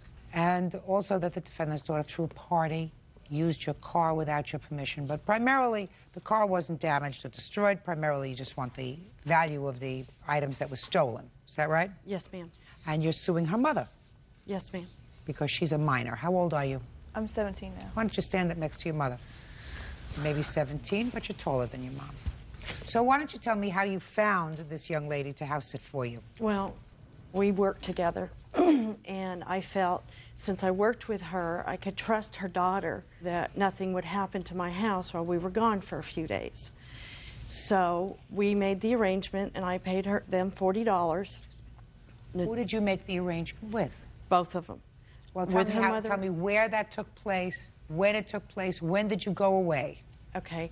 I made the arrangement partially with Natasha at work, and then they all came over to the house, and we went through where all the medicine for the animals were and how they were to be taken care of. You mean Miss Wilson brought her daughter over to your house? Yes, ma'am. Had you met her daughter before? Yes, ma'am. And when she brought her over to the house, it wasn't agreed upon that Mrs. Wilson was going to be there to house sit, only her daughter? It was also agreed that on one particular night, Natasha and her husband was going to come over, and they were going to be at the house, watch movies with the girls, and that they would be supervised at all times. What do you mean they would be supervised at all times? She would be watching the house and checking on them because she would be going to the house twice a day. So is what you're telling me, Miss Skinner, that you made arrangements with Miss Wilson that her daughter was going to sleep at the house and take care of your animals? Correct. How many animals do you have? 3. But that Mrs. Wilson was going to be there twice a day and was also going to spend one night at the house with her husband. Actually, what it was is she was going to be there twice a day to check on it because she was going to pick Christina up, take her to work in the morning, leave her son there to stay at the house during the day. Then when Christina got off, she would take Christina back to the house, pick up her son so the house would never be empty. So she was just doing a chauffeuring service. She wasn't going there to check on the house. She was going to drop off and pick up her children who were house sitting. Right. All right, well, that's different. Well. And you may have felt comfortable that she was going to be there, but that wasn't twice a day checking on the house, Miss Skinner. Okay. Right? I felt as a friend she was going to do that, yes. And that's a favor. But that's not what she was doing. She said, I'll make sure the house is covered with my children so it won't be vacant. Okay, what day did you leave? Friday, August 2nd. August 2nd. What was your arrangement with Christina with regard to friends? We had agreed so that she wouldn't be alone since she didn't know the area, that one friend could stay with her at night. That way she wouldn't be alone in a neighborhood she didn't know. Good. Is that right? Yes, ma'am. Okay. Did you have more than one friend over? Yes.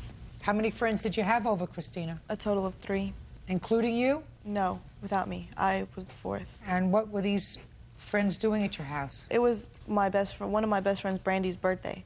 So we picked her up and we were just sitting there watching TV and just talking. And so there were 4 of you all together? Yes, ma'am. Go ahead.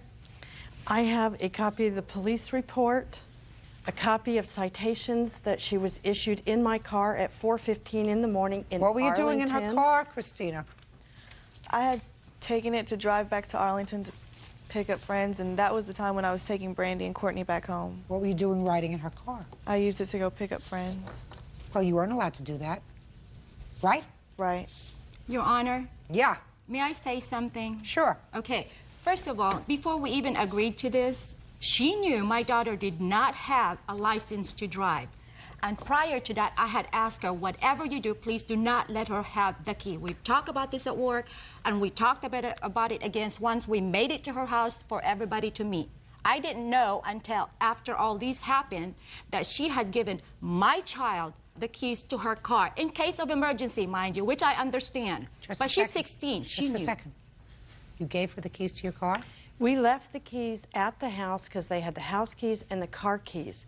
In case of emergency, if the house was on fire, the car needed to be moved. I told her I was 15 minutes away. They were Just to say, on Miss the Wilson, kitchen table. Miss Wilson. I know. You're not suggesting to me that it's their fault that your daughter took the car. No, but... Good! I didn't think you were. No, wait a second. But they should have known better, though. She knew she didn't have a key. She didn't have a driver's license. She barely knew how to drive. She was 16. Do you see my mouth moving? Your Honor? Do you see my mouth moving? Yes, ma'am. The fact that items may have turned up missing in that house may have absolutely nothing to do with you. However, don't even suggest to me that you think in some warped way that it's her fault that your daughter got behind the wheel of a car and drove her friends around at 4 o'clock in the morning. Don't tell me it's somebody else's fault that she did the wrong thing. Just pay attention. Pay attention. It's not somebody else's fault. It's her fault. It may not be your fault, but it's her fault, not hers. She helped create the situation by giving her the key. She's 16. Who's the adult? Her or her? She should have known better. If I had somebody watching my house, I already know the story. She doesn't have a driver's license. It's two teenagers. I am not going to hand her the key. You see this table? Got it. Do you remember the title of my second book? Beauty fades, dumb is forever? That's the title. You don't get it. It's not her fault. Judge Judy continues in a moment. So what you're saying is you don't trust your daughter. You don't trust your daughter not to succumb to temptation and to do the wrong thing. Is that what you're telling me? Real cases, real people. Judge Judy. Linda and George Skinner are suing Natasha Wilson for the cost of 7 rifles. The Skinners claim the guns were stolen while Natasha's daughter was watching the house. Let's say she didn't hand her the car keys and the house keys all on one ring, but your daughter went into her dresser drawer and found the keys. You would be standing there saying to me, she should have taken her keys with her. She's a 16-year-old girl. You can't expect a 16-year-old girl to be responsible enough not to succumb to temptation and use a car. That's really what you're saying to me, right? I think Is that what you're saying? Just answer me yes or no. I don't need a whole Yes. speech from you. Okay. Well, then if that's what you thought, you shouldn't have said that your daughter was responsible enough to stay in her home and be paid. Because if someone can't be trusted, I don't care if they're 10 or 12 or 14 or 16, they can't be trusted. So what you're saying is you don't trust your daughter. You don't trust your daughter not to succumb to temptation and to do the wrong thing. Is that what you're telling me? Is that the way you were brought up?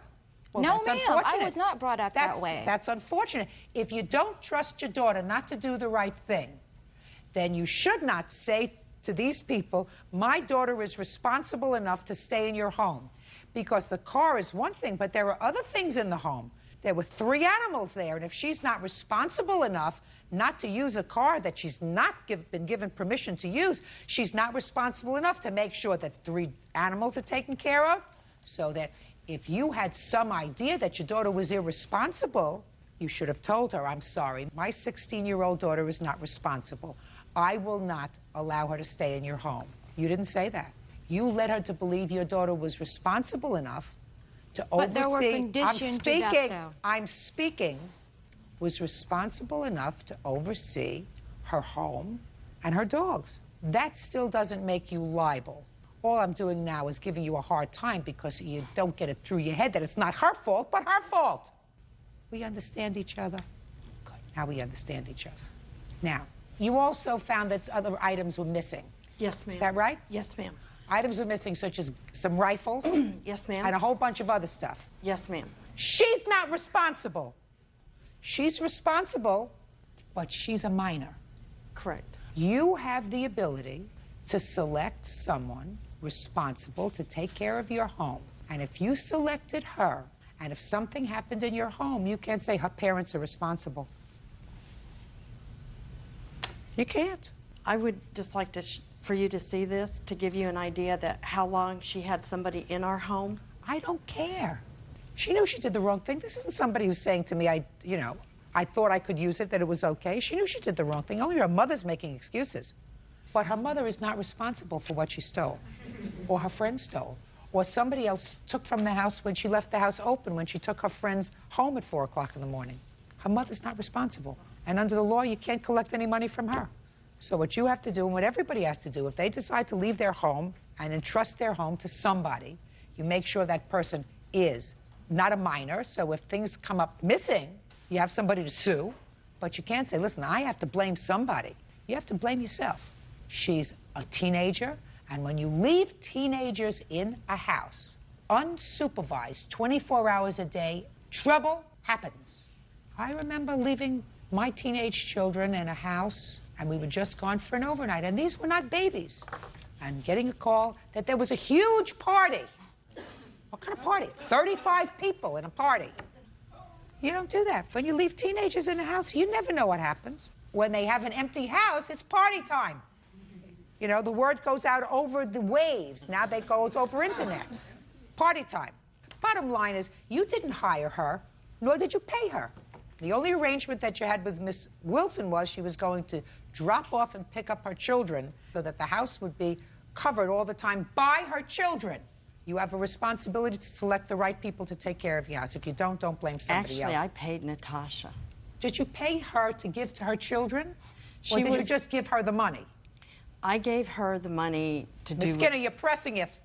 She was not in charge of your house. Her 16-year-old daughter was in charge of your house. That's who you left in charge of your home. Yes.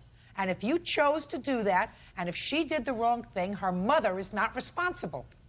You can't sue her. And she's not legally responsible. Your case is dismissed. That's all. Parties are excused. You may step out. I feel like because she had given her the key, she was able to get in that car, go pick up her friends, and have a little get-together. Till today, they never admitted that they even left the house or that there was anybody else there besides the two girls. And now the next case. All parties in the matter of Carroll versus Lampron, step forward, please. 23-year-old sales manager Jeff Carroll is suing ultrasound technician Paula Lampron for damage to his car after he ran over her dog. Paula claims Jeff was speeding. She is countersuing for the death of her pet. Mr. Carroll, you were driving your car down the street, and it is your claim that the defendant's dog, which was unleashed, slammed into your car, causing damage. Ms. Lampron said that you were speeding. You had to have been speeding down the street. I'm not sure whether you saw him. Is that right? I didn't see him. Didn't see him. But you had to have been speeding down the street when you hit her dog, and as a result of that, her dog was killed. I think the dog had to be put to sleep. Yes, it did. And you are counterclaiming for the value of the dog. And the vet bill. And the vet bills. Okay. Mr. Carroll, describe this street to me. Tell me what it looks like. Is it a highway? Is it a two-lane street, four-lane street? It's a two-lane street. It's very narrow. It's a residential area.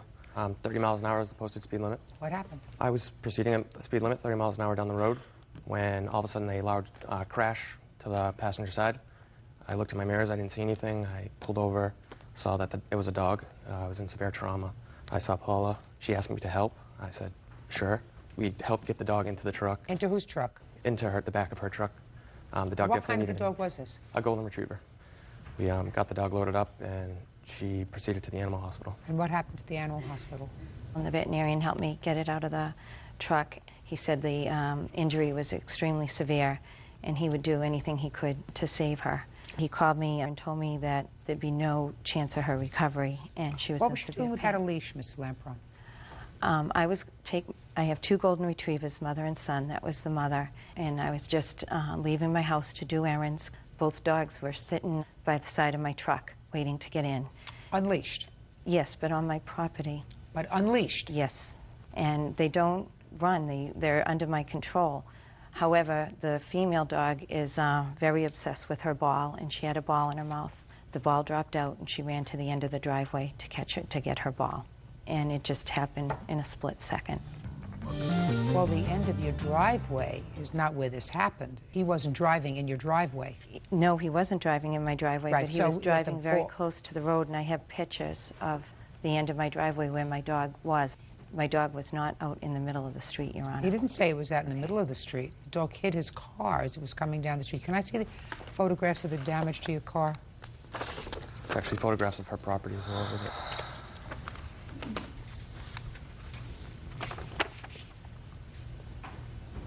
What kind of car is this, sir? It's a Toyota Supra, What year? 1993, What's your deductible? $500. You still have the car? No, I do not, actually. Why not? I sold it. When? Actually, 3 days before I came here, I just got all the bodywork finished. And You have the paid bill? no, the deductible covered. I mean, my insurance covered it. You know, basically. You have the name of the place where you took your car to be fixed? Custom imports. You have your insurance paperwork? Yes, I do. Let me see it.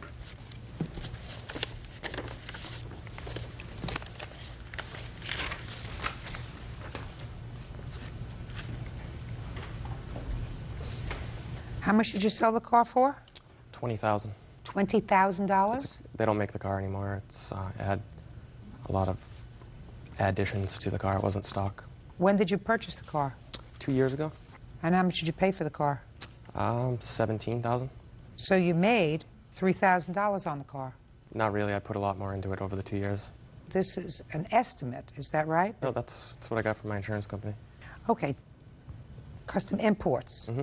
And that's where you took the car to be fixed? Yes. You know anybody who works there? Yep. Tori is who I deal with. And in what month did you have this car fixed? It was April. What made you wait from January to April? I had to save some money. And so you actually paid the $500 deductible? Yes, I did. And who did you pay that to? To the custom imports. And how did you pay them? Cash. Really? You gave them cash?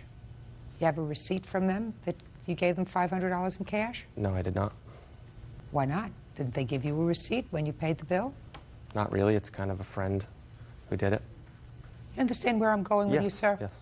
You got my drift? Yes. Perfect. As long as we understand each other. You know what my father used to say? You want me to grab one out of the air? What he used to say? He used to say to me, don't pee on my leg and tell me it's raining.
You